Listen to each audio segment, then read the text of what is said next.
আমার নানা বাড়িতে ছিলাম। তো নানা বাড়িতে থাকতাম একটা কারণবশত, ওটা হচ্ছে আনন্দদায়ক, মানে আনন্দের জন্য আর কি। ওখানে বন্ধু বান্ধব বেশি ছিল, খেলাধুলা বেশি করতে পারতাম। বাবা কি করতেন? তো বাবা আমার তখন তামাকের ব্যবসা করতো, পুলিশে চাকরি করতো আমার বাবা। তো কোনো একটা কারণে চাকরিটা চলে যাওয়ার পরে উনি ব্যবসাটা বেছে নিয়েছেন। নেওয়ার পর তামাকের ব্যবসার ফাঁকে ফাঁকে কৃষিকাজ করতেন। তো তখন আমি একা ছিলাম, তখন তেমন একটা পরিবারের ভিতরে অভাব ছিল না। তারপর আমি নানা বাড়ি থাকতাম ওই বন্ধু বান্ধবের কারণে। থাকার পর আমি এক পর্যায়ে দেখলাম যে আমার মা একা থাকে, ওর কষ্ট লাগে, ছেলে সন্তান নাই। মাঝে মাঝে নানা বাড়িতে যে আমার নানির বকাবকি করে, আমার মেয়েটা রাখি দিছো কেন, আমার কাছে পাঠাই দাও। তো আমার মন বসতো না, কখনো বসতো না। তখন আমার জোর করে বাড়িতে নিয়ে আসতো, আমার নানি সহ নিয়ে আসতো। আসলে আবার আমি ওই সারাদিন থাকতাম, ওই নানির আসল ধরেই থাকতাম। আচ্ছা। তারপর বিকেলে যখন নানি আবার চলে যেত, ওরে আমি পাহারা দিতাম কখন কোন সময় কোন ফাঁকে আমাকে রেখে চলে যায়। তো যদিও চলে যাইতো, আমি আবার এদিক দিয়ে বুঝতে পারতাম যে চলে গেছে। আমি আবার দূরে গিয়ে ওই রাস্তার মধ্যে ধরে ফেলতে আবার সাথে করে যাইতাম। যাওয়ার পরে যখন আমার মামা বড়টা তখন ইন্টারমিডিয়েটে পড়ে, আমি এখন বুঝি যেটা আর কি ওই সময় বয়সটা এরকম ছিল। তো উনি আমাকে দেখে মানে চোখ রাঙ্গাইয়া অনেক রাগান্বিত ভাবে মানে আমার দিকে তাকাইছে আর রাগ করে একটা কথা বলছে। তো ওই তখন অবস্থায় আমি একটু ভয় পাইছি। ভয় পাওয়ার সাথে সাথে আমি কান্না করে দিচ্ছি যে আমি আর এখানে থাকবো না। ওই ভয়ের কারণে পরে আমি অসুস্থ হয়ে পড়ে যাই কান্না করতে করতে। তো ওটাতে কেটে যাওয়ার পরে আমি স্কুল জীবনে ভর্তি হইলাম বাড়িতে এসে। স্কুল জীবনে ভর্তি হওয়ার পর ক্লাস 6-7 যখন উঠছি, তখন আমার ওই একসাথে আমার স্বাস্থ্য ভাই বোন মিলে স্কুলে যাইতাম আসতাম। ওখান থেকে এক ভাই আমাকে মানে পছন্দ করা শুরু করে দিল বলতে প্রতিনিয়ত একটা করে চিঠি লিখতো। ভাই বলতে মানে কি? আমার জ্যাঠাতো ভাই। ওকে। তো এই চিঠি লিখে আরেক জ্যাঠাতো বোনের দিয়ে পাঠাই দিত। ওটা আমাকে না দিয়ে ওটা আমার বইয়ের খামের ভিতরে রেখে দিত, মলাট বলে যেটা আর কি, রেখে দিত। ওটা প্রতিদিন রাখার পর আমি স্কুল থেকে আসার পর কিন্তু আমার আব্বা মা আমার বইগুলা সব চেক করতো। চেক করার পর কিন্তু ওরা কয়েকটা চিঠি পেয়ে গেছে, যেটা আমি জানি না। ওখান থেকে একটা ওদের সাথে পারিবারিকভাবে দ্বন্দ্ব লাগে যে চিঠি দেওয়ার কারণে। তো আমার আব্বা আবার ওদের সাথে একটু মারপিট করে, মাথা টাটা ফাটায় দেয়। তো এইটাকে কেন্দ্র করে আমি আবার আমার নানার বাড়িতে চলে যাই। ওখান থেকে আমি এসএসসি পরীক্ষা দিই। পরীক্ষা দেওয়ার পর আমি এসএসসি পাশ করি। এই এসএসসি পাশ করার পর আমার আব্বার প্যারালাইসিস হয়ে যায়। প্যারালাইসিস হওয়ার পরে পুরো সংসারটা আমাদের চলে না অবস্থা। এখন আমি কি করব? আমিও তো কেবল এসএসসি পরীক্ষা দিয়ে বের হয়েছি। আমার মার সাথে পরামর্শ করলাম এখন আমরা কিভাবে সংসারটা চালাইতে পারি। এই অসুস্থ থাকার ঔষধ পাতি সবকিছু মিলে কিন্তু আমার চাচারা আমার পাশে আসে না, আমাদের পাশে আর আসে না। এরকম করতে করতে উনিও অসুস্থ। এখন আমিও পড়ালেখা কিভাবে করব, এটা একটু কষ্টের বিষয়। এর ফাঁকে দিয়ে আমি আবার ওই 19 থাকা অবস্থায় একজনের সাথে আমার রিলেশন হয়ে যায়। তো ওকে আমার পছন্দ লাগে এবং ও আমাকে পছন্দ করে। পছন্দ থাকা অবস্থায় ওর সাথে আমার একটা মানে ভালো সম্পর্ক তৈরি হয়ে যায় এবং চিঠি আদান প্রদান হওয়ার কারণে আবার এদিকে বাবা অসুস্থ। তখন যদি আমি সিদ্ধান্ত নিয়ে ফেলছি যদি আমি ওকে বিয়ে করি তাহলে হয়তো বা আমার ঝামেলাটা কমে যাবে। তো ওকে আর ফ্যামিলিগত দিক থেকে বিয়ে করা হলো না। আমি একদিন ওদের বাড়ির দিকে বেড়াইতে আসছিলাম। বেড়াইতে আসার পর ওর ভাই মানে কথা বলছে, একটা মানে কটু কথা বলছে আর কি। এটা আমার এক ভাবি শুনতে পারছে। শোনার পরে ওই ভাবি কি করছে, বাড়িতে কথাটা লাগানোর পর এখন আমার আব্বা ওইটাকে রিয়েক্ট করি এমন একটা পর্যায়ে নিছে যে আসলে আমি ওর সাথে খারাপ কিছু করে ফেলছি। উনি আমাকে ওই দিন রাত্রে মানে এমনভাবে মারতে গেছে যে হাতের মধ্যে একটা রশি নিয়ে আমার গলায় ঢুকাই দিছে, সেটা ফাঁসি বলে আর কি। ঢুকাই দিয়ে ওই ফাঁস এভাবে টান দিছে। টান দেওয়ার সাথে আমার হাতটা কিন্তু আমি এই ফাঁসির ভিতরে ঢুকাই দিছি, হাতে বাজি গেছে। বাজি যাওয়ার পর কোনো রকম রশিটা ফাঁক করে মাথা থেকে বের করে দিয়ে আমি একদিকে দৌড় মারছি তখন আমি ভয়ে দূরে আমার বান্ধবীর বাড়িতে গেছি। কারণ আমার বান্ধবীর বাড়ি আর আমার যার সাথে রিলেশন চলে তার বাড়ি কিন্তু পাশাপাশি। এখন ওই রাত্রের মধ্যে প্রচার হয়ে গেল যে আমি ওর সাথে রাত্রে পালাই গেছি। তখন আমি ওদের বাড়িতে গেলাম। যখন ওদের বাড়িতে 3 দিন ছিলাম, তখন আমার বান্ধবীর আব্বা যেহেতু আমার আব্বার সাথে মানে কন্ট্যাক্ট করার পর বলছে যে আসলে ও ভয়ে আমাদের বাড়িতে চলে আসছে। আপনি এরকম কেন করছেন? মানুষ কি মেয়েদেরকে এভাবে মারে? এটা করতেন না আপনি। তো মানুষের তো কিছু থাকতেই পারে, তাই বলে যে খারাপ কিছু এটা না। অতি করা শাসন ভালো না। এই সব কিছু বুঝাই আমাকে বাড়িতে দিছে। দেওয়ার পর আমি এখন একটা মানে সংকোচ ভাবে চলি, মন খুলে চলতে পারি না। তো এদিক সেদিক চললে মানুষে বলে ওই যে রাত্রে পালাই গেছে, অমুকের সাথে পালাই গেছে। কিন্তু আসলে বিষয়টা যে কি এটা শুধু আমি জানি আর আমার বান্ধবীর বাবা জানে, আর কেউ জানে না। তো এখন হাজারো সত্যি যদি আমি সামনে আনতে চেষ্টা করি, এটা কেউ বিশ্বাস করে না। যখন তখন আমি সবকিছু মনের প্রতি চেপে রেখে আমি আমার নানা বাড়িতে গিয়ে আবার ইন্টারমিডিয়েট জীবনটা শুরু করি। মানে ইন্টারমিডিয়েট ভর্তি হই। এটা একটা বড় সমস্যা আমাদের সমাজে, মানে মেয়েরা এই জায়গাটায় যদি আসলে ফ্যামিলি সাপোর্টটা না পায়, এটা খুব দুঃখজনক আসলে। যাই হোক, হ্যাঁ বলেন। তারপর তখন আমি আমার নানা বাড়িতে চলে যাই। আমার মামারা ওখান থেকে ভর্তি করানোর পরে আমি পাশাপাশি কি করলাম, পরিবারটাকে বাঁচানোর জন্য মানবাধিকার সংস্থা নামে একটা সংস্থার মধ্যে আমি একটা জব নিলাম। কোন পরিবারকে বাঁচানোর জন্য? আমার বাবার পরিবার। কেন? মানে বাবা যেহেতু বাবা অসুস্থ। হ্যাঁ।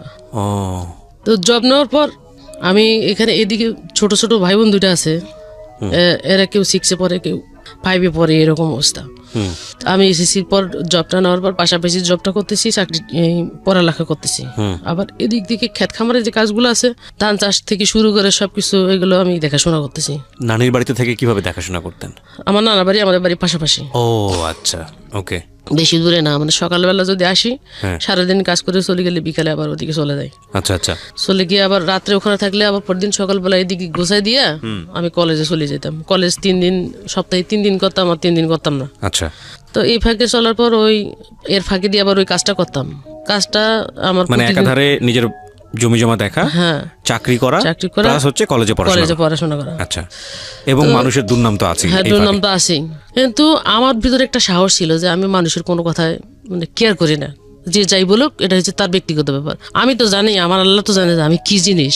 যদি আমার ভাগ্যে থাকে ভালো, বিয়ে হাসাতেই হবে, না থাকলে আমি এভাবেই সংসার চালাবো।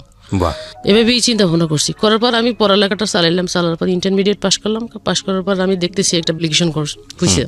তা আমার আব্বারে জানাইলাম। জানার পর আমার আব্বা, আমার চাচা, ছোট চাচা, আমি মিলে 3 জনে টার্গের মধ্যে চলে আসছি। এখন সকাল 10টায় পরীক্ষা, রাত্রে থাকতে হবে। রাত্রে একটা হোটেলে 3 জনে উঠলাম, উঠে ওখানে থাকলাম। পরদিন সকালে পরীক্ষা দিলাম। ভাইবা পরীক্ষা হইলো। পরীক্ষা হওয়ার পর আমি পরীক্ষাতে টিকে গেছি। আচ্ছা।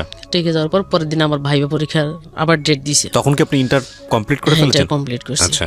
ডেট দিছে। ডেট দেওয়ার পরে হলো পরের দিনও থাকতে হইলো। পরের দিন ভাইবা হইলো। ভাইবার পরে আবার আমি ভাইবা তো টিকছি, পরে প্রি সার্ভিসের জন্য রেখে দিছে। আচ্ছা। প্রি সার্ভিসের জন্য রেখে দিছে যখন, তখন আমাদের সাথে আলাপ আলোচনা করে কথাবার্তা বলে কে কোথায় কোন এলাকায় চাকরি করবে, কার কোথায় পোস্টিং, এটা নিয়ে কথা বলতেছে। কথা বলার পর আমার পোস্টিংটা দিল। পড়ছে যখন, তারপর আমার বাড়ি থেকে দূরে হবে আর কি। তো পড়ছে যখন, তখন আমি এখান থেকে আসলাম। আসার পর এখন আমার সাইকেল চালায় চাকরি করতে হবে। কারণ আমি তো সাইকেল চালাতে পারি না। তখন ডিসিশন নিলাম সাইকেল চালা আমি শিখব। কত সালের গল্প এটা? এটা 2001 সালের কথা। 2001 সালে, আজ থেকে প্রায় 18 বছর। ইন্টারমিডিয়েটের পরেই। জি। তখন আমার আব্বার আমি মিলে সাইকেলটা যে কিনবো, এরকম টাকা পয়সা নাই যখন, তখন ওই আমাদের খাবারের যে ধানটা ছিল, আমরা যেটা ভাত খাবো সিদ্ধ করার মতো, তো আমি বলছি যে ভাতটা আমরা খাবো, ওই ধানটা বিক্রি করে আমার সাইকেলটা কিনে দাও, আমি বেতন পাইলে তো আমরা আবার করতে পারবো। তখন চাল কেনা যাবে। হ্যাঁ, চাল কেনা যাবে। তো আমার আব্বা ধানটা বিক্রি করলো। ধানটা বিক্রি করার পর 2500 টাকা ধানটা বিক্রি করছে। ওটা আমার আব্বা আমাকে কিনে দিল। কিনে দেওয়ার পর ওটা নিয়ে আমরা বাসায় চলে আসলাম। বাসায় আসার পর তখন আমি ওই 4 দিনের মধ্যে সাইকেলটা চালানো শিখে ফেলি। আচ্ছা। শিখে ফেলার পর আমি যেদিন জয়েন করবো, ওই দিন আমি সাইকেল টেকেল সব কিছু নিয়ে আমাকে আমার আব্বা ওখানে রেখে আসছে। রেখে আসার পর আমি ওখান থেকে সাইকেল যাত্রা শুরু করলাম চাকরিতে। মানে কোথায় কোথায় যেতে হবে, ফিল্ডে কি আসে, বিষয় সব কিছু ওখান থেকে জেনে নিলাম ম্যানেজারের কাছ থেকে। জেনে নেওয়ার পর ওখানে আমরা একটা টিমের মধ্যে চাকরি করতাম। মানে এক একজন এক এক প্রোগ্রামের। আমি ছিলাম হয়েছে এনএপি প্রোগ্রাম, শিক্ষা প্রোগ্রাম। আচ্ছা। তো ওই প্রোগ্রামে শুধু আমি একা আমি 3 মাস কাজ করার পর আমাকে ওখান থেকে প্রোগ্রামটা চেঞ্জ করে দেওয়া হলো। চেঞ্জ করে দিল আমাকে এডিপি প্রোগ্রামে। যেমন ওই এলাকার মধ্যে হতদরিদ্র, গরিব দুঃখী যে লোকের মেয়েগুলো আছে আমার মতো বয়স, বা 18 বছর 17 বছর, পড়ালেখা করে না, এদেরকে গ্রাম থেকে বুঝাই শুনে ধরে এনে ওদের ভিতরে একটা পাঠাগার সিস্টেম ছিল। বিকালবেলা, সকালবেলা যদি আমি ছোট বাচ্চাদের দেখতাম, বিকালবেলা আমার বড় বাচ্চাদের দেখতে হইতো। এটাকে নিয়ে আমি আবার ওই গেলাম, পাঠাগার ভিজিট করতে যাইতাম। তো ওই রকম মেয়েদেরকে আনে বুঝাই শোনায়, বড় বড় মেয়েদের, অশিক্ষিত মেয়েদেরকে দিতাম, মোটিভেশন করতাম, পড়ালেখার জন্য আগ্রহ করতাম। ওইগুলো করার জন্য আমার লাগতো আপনার হচ্ছে সিডি, টিভি, মানে সাংস্কৃতিকমূলক অনুষ্ঠানের জন্য যে সমস্ত জিনিসগুলো দরকার, এগুলো দিয়ে এটার জন্য আমাকে প্রতি মাসে ট্রেনিং করতে হইতো। চাকরি করতে করতে আমার বছর খানেক হয়ে গেল চাকরির বয়স। বছরখানেক হয়ে যাওয়ার পর এর মাঝখান দিয়ে আমি এই ছুটিতে বাড়িতে আসছি। আর এই যে আমার বাড়িতে থাকাকালীন যার সাথে রিলেশন ছিল, একটা বদনাম হয়ে গেল, ওর সাথে আমার কোনো যোগাযোগ নাই। তো ফুট করে একদিন বাড়িতে, ও বাড়ি যাচ্ছে, আমিও আসতেছি, তো এলাকার ভিতরে দেখা হয়ে গেছে যখন, তখন ওর সাথে আমার কথাবার্তা হইলো। হওয়ার পর ও কি করছে, আমার ফোন নাম্বার নিছে, চিডিসেল নাম্বার একটা ব্যবহার করতাম, তখন আমার সাথে মাঝে মাঝে ওর সাথে ফোনে কথা হইতো। তা আমার ফ্যামিলিগত বিস্তারিত যখন জানলো, তখন ওর সাথে আমার কথা হইলে মাঝে মাঝে ওর সমস্যায় পড়লে আমার থেকে টাকা নিত, আর আমি সমস্যায় পড়লে ওর থেকে নিতাম। এরকম একটা বন্ধুত্ব সুলভ রিলেশন ছিল। তো এক পর্যায়ে কথা বলতে বলতে দুজনের মধ্যে আবার একটা ভাব সৃষ্টি হয়। তা আমি বলি যে এভাবে না থাকে আমরা দুজনে বিয়ে করলে হয় না? কয় কথাটা খারাপ বলছ না, কথাটা ভালোই বলছিস, বিয়ে করলে মনে হয় আমরা এখন চাকরি বাকরি করি, আমাদেরকে মেনে নিবে, করে ফেলবো। তো এই কথাই থাকে, আমি আর এর সাথে তেমন একটা বাড়াবাড়ি করি না। হয়তো দেখা গেছে 15 দিন পর একদিন কথা হয়, 10 দিন পর একদিন কথা হয়, এরকম। তো এই দিক দিয়ে আমি চাকরি বাকরি করতে মোটামুটি পরিবারটা গুছাই ফেলছি, একটু স্বস্তির দিকে আসছে, মোটামুটি ভালোই চলছে। চলার পর এখন ওই সময় আমার ছোট ভাই ফর্ম ফিল আপের টাকা পাঠাবো এসএসসি। তো আমি আবার আমি এখনো বেতন পাই নাই, আমার এই বন্ধুর কাছে কল করছি, আমি কিছু তুমি আমার কিছু টাকা দাও, আমার ভাইয়ের ফর্ম ফিল আপ, তো ওই জন্য একটু আমার তাড়াতাড়ি জরুরি করে বাড়ি যেতে হবে, আমার আব্বা অপেক্ষা করতেছে। তো ও কি করছে, আমার সাথে কথা বলি, বলতেছে আচ্ছা ঠিক আছে আমি দিচ্ছি, তবে অন্য একটা নাম্বারে পাঠিয়ে দিচ্ছি। ও কথাটা বলে আমার মোবাইলটা অফ করে দিছে। যখন ওই যে টাকা পাঠাইবে বলছে, এখন আমি আর ওরে পাই না। ওর টাকা 3000 টাকা দিছে ওর বন্ধুর কাছে। উনি কি করছে, আমাকে ফোন করে বলছে যে আপনি টাকা চাইছিলেন, টাকাটা আমার কাছে দিয়ে দিছে, আপনি এসি পরিবহনে যান, আপনার টাকাটা আমি পাঠিয়ে দিচ্ছি। তো বলে যে আমি বলছি আচ্ছা ঠিক আছে আমি যাচ্ছি। আমি তখন এসি পরিবহনে গেছি, যাওয়ার পর উনি আমাকে টাকাটা পাঠিয়ে দিছে। পাঠিয়ে দেওয়ার পর ওনার নাম্বারটা আমি সেভ করে রাখছি, যে ওই পর্যন্ত শেষ, আমার আর মনে নাই। তখন আমি ফর্ম ফিল আপ শেষ করে আমি আবার আমার চাকরির জায়গায় চলে গেছি। চলে যাওয়ার পর প্রায় মাসখানেক পর আমাকে আমার আব্বা কল করছে। কল করে বলতেছে যে আমি হচ্ছি বড়, আমার ছোট চাচার মেয়ে আমার থেকে ছোট, তো ওর বিয়ের কথাবার্তা চলছে যখন, তখন আমার আব্বা এখানে একটা ব্যাগরা দিচ্ছে যে আমার মেয়ের বিয়ে হয় না এখন তোমার মেয়ের বিয়ে দিলে মানুষ খারাপ বলবে। তা আমি বলছি যে ওরা যখন ভালো সম্বন্ধ পাইছে, বিয়ে দিয়ে দেখ, সমস্যা নাই, আমার বিয়ে আমি নিজে করে নেব, চাকরি যেহেতু করি এরকম পাবোই অনেক কিছু, তা তোমাদের বাড়িতে আমার থাকতে হবে এমন কোনো কথা না। তা আমার বলতেছে তাহলে কিছু টাকা লাগবে। তা আমি বলছি কত টাকা লাগবে? কয় 1020 টাকা হইলে আমি এদিক দিয়ে একটা সমস্যার সমাধান করবো আর কি।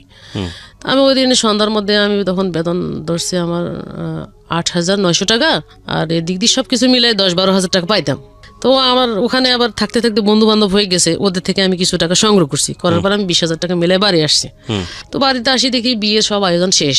পরে বিয়ের রাত্রে যখন আসলাম, বিয়ে হয়ে গেল, চলে গেল, খাওয়া দাওয়া শেষ, আমিও ভাত টাত খাইছি। খাওয়ার পর ওই ডেকোরেশন যেগুলো আছে, পরযাত্রী যেখানে বসছিল ওইখানে বসে বসে মোবাইল টিপতেছি।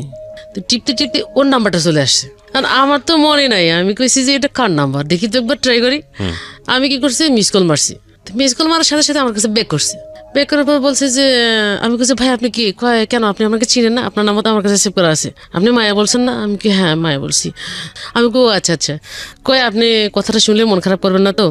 আমি জানি ওর সাথে আপনার রিলেশন, আপনাদের দুজনের বিয়ে হবে, কথাটা বলতেছি, আপনি আবার মন খারাপ করেন না। আমি সাথে ওর সাথে এমন কোনো কিছু না যে ওকে আমার পেতেই হবে, বললে কোনো সমস্যা নাই, বলেন। তখন উনি বলছে যে ও বিয়ে করে ফেলছে, এই জন্য মোবাইল বন্ধ। তো এটা আমাকে বললেই কি সমস্যা ছিল? আমি বন্ধু হিসেবে তো জানতেই পারি, মানুষের ওর সাথে প্রেম করছি বা সম্পর্ক করছি, বিয়ে করতে হবে এমন কোনো কথা না। ও বিয়ে করবে, আমি বিয়ে করবো। তখন উনি আমাকে বলতেছে যে আমি কথা যদি আপনি না করেন, আমি একটা কথা বলবো আপনাকে, আপনি কি বলবেন আমাকে? তো বলছে আমি পরে বলবো। ফোনটা কাটছে। তো এটা মনের ভিতরে রাখার পর কি করছে, আমার সাথে প্রায় 6 মাস এমনি কথা বলছে। কথা বলার পর উনি আমাকে বলছে যে আমি আসলে আপনাদের এদিকে আসবো যখন বলছে, তখন আচ্ছা ঠিক আছে আসলে দেখা করবো, সমস্যা নেই। তখন কি করছে, ওর সাথেই ওই বেড়াইতে গেছে আমাদের এলাকায়। বেড়াইতে যায় যখন ও আমাকে সামনাসামনি ফেস টু ফেস দেখছে, দেখে ও আমাকে পছন্দ করে ফেলছে।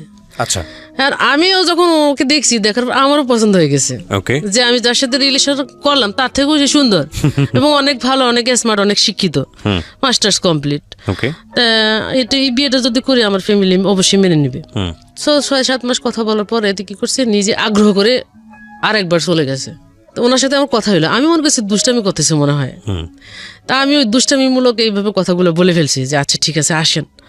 তো ওকে তো দেখছি একবার, দেখার পর পরের বার যখন গেলাম উনি আমাকে বলছে যে আমি আমার মামাকে সাথে করে নিয়ে আসছি, আর আপনি আসেন। টার্মিনালে উঠে ওরা হোটেলে উঠছে, হোটেলে উঠার পর আমাকে কল করছে। তখন আমার তো এই দিক দিয়ে ছুটি নিয়ে নেই, ছুটি নিতে তো আমার একটু সময় লাগবে। তো আমি সকালবেলা যাইয়া ফিল্ডের সব কাজ গোছগাছ করে রাখি, অফিসে আসছি। অফিসে আসি, ম্যানেজারে বলছি স্যার আমি বিকালের দিকে অফিসে আসবো না, আমার একটু কাজ আছে, আমার একটু ছুটি দেন। তো কি কাজ পড়লো ওখানে, আবার আমার সহপাঠী আরেকজনকে বুঝাই দিয়ে বলছে যে আজকে যাবে না, আপনারা একটু ম্যানেজ করে নিয়ে। করার পর ওই দিন বৃহস্পতিবার ছিল, আমি বিকালে দুপুরের দিকে রওনা হয়েছি। রওনা হয়ে ওর সাথে দেখা হলো আমার 2টা বাজে। 2টা বাজে যখন দেখা হলো তখন ও বলে যে রিক্সায় ওঠো, তো ওর সাথে আমি রিক্সায় উঠলাম। ওর মামা আছে হোটেলের ভিতরে। আমি এখন সংকোচ করতেছি একটা ছেলের সাথে হোটেলের ভিতরে যাবো কি যাবো না, বা একটা ভয়ের বিষয় আছে। তা আমি বলতেছি আমি হোটেলের ভিতরে যাব না, আপনি এখান থেকে যা করান মানে কিভাবে করবেন সেটা আপনি বলেন। তো কি করছে, মানে টাকা কিন্তু মনে হয় 20,000-এর মতো নিয়ে গেছে। মানে আপনি আগে থেকেই জানতেন যে আপনারা বিয়ে করতে যাচ্ছেন বা এরকম কিছু একটা সামথিং বলা ছিল। তো আপনার ফ্যামিলিকে আপনি জানাননি কেন? না আমি জানাইনি কেন? জানা নেই বলতে আমার ফ্যামিলি এত দূরের ছেলের সাথে বিয়ে দেবে না। আচ্ছা, বিয়ে দেবে না বলতে যদি আমি ঢাকায় ছেলে বিয়ে করি তাহলে এখানে যদি আমাকে ফেলে চলে যায় পরে ওকে আমরা কোথায় খুঁজে পাবো? এমনি আমরা মধ্যবিত্ত পরিবারের মানুষ, আমরা এগুলো চাই না। এখন এদিক থেকে আমার পছন্দ হয়ে গেছে, এটা আমি মানে করবোই তো করবো, যে কি জীবনের ডিসিশন কি হয়। পরে ওই কি করলো, আমাকে ওখান থেকে রেখে মানে আগে মার্কেটে ঢুকাইছে। মার্কেটে ঢোকার পর বিয়ের যেগুলো কেনাকাটা সবগুলো করছে, নাক ফুল থেকে শুরু করে কাপড় চোপড় পাঞ্জাবি সবকিছু মিলাই করে ফেলছে। ওঠার পর ওরা আর একটা রুম নিয়ে ফেলছে, মানে আমার জন্য আর কি। ওরা 2জন এক জায়গায় থাকবে, আমি এক জায়গায় থাকবো। তো আমি আমার রুমে আছি, ওরা ওনাদের রুমে আছে। থাকার পর ওখানে ওই হোটেলের মালিকের সাথে কথা শেয়ার করছে। শেয়ার করার পর বলছে যে আচ্ছা ঠিক আছে আমি বিয়েটা আমরাই করাবো, আমরা মেয়ের পক্ষ আর ছেলের পক্ষ তো একজন আসি। তো ওখানে কাজী টাজি আনে, ওখানে কিন্তু বিয়েটা হয়ে গেছে। আপনার ফ্যামিলি জানতো না? না, ফ্যামিলি জানতো না। বিয়েটা যখন হয়ে গেল, ওই দিন বিয়ে শেষ করার পর প্রায় রাত্রে 9:30 বাজছে। 9:30 বাজছে। তা আমি বলছি তো আমি এখানে থাকতে পারবো না, আমার তো যাইতে হবে। তো বলতেছে না চলে গেলে কেমন হয়, এটা খারাপ দেখা যায় না, থাকো আজকে, কালকে শুক্রবার বন্ধ আছে, শুক্রবার বিকালে যাবো, শনিবার অফিস করবা। আমি ওখানে থাকলাম। থাকার পর শুক্রবার বিকালবেলা ওর মতো চলে আসছে, আমি আমার মতো চলে গেছি। চলে যাওয়ার পর আবার কন্টিনিউ তো ফোনে যোগাযোগ হয়। তো যোগাযোগ করতে করতে করতে করতে এটা আমার বাড়িতে জেনে গেছে যে আমি বিয়ে করে ফেলছি। জেনে গেছে যখন, তখন আমার বাড়িতে কিছুতেই না দিবে না, মানতেছে না। এখন যদি আমাকে অন্য কোথাও বিয়ে করে দেয়, এখন ওর সাথে বিয়ে করছি, যা করার তো সবকিছু করে ফেলছি, এখন আমি আর একটা ছেলের কাছে যাবো না। এখন আমার কপালে যা হবে হবে।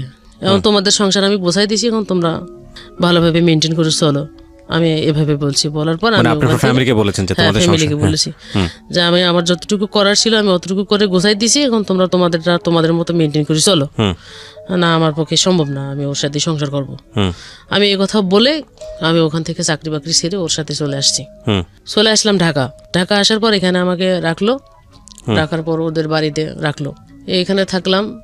থাকার পর আমার ওই বছরের মধ্যে আমি কনসেপ্ট করার পর এখন আমি যে বাড়িতে যাব আসবো বা কোনো কিছু, ওই সময়ের মধ্যে আমার ডিগ্রিতে পরীক্ষা শুরু হইলো যখন, তখন আমি আবার ওই কনসেপ্ট অবস্থায়, আমার পেটে তখন বাচ্চা 7 মাস চলে, ওই অবস্থায় আমি ডিগ্রি পরীক্ষা দিলাম। পরীক্ষা দেওয়ার পর আমি আবার আমাদের বাড়িতে না গিয়ে আমার ফুপু বাড়ি থেকে পরীক্ষা দিছি।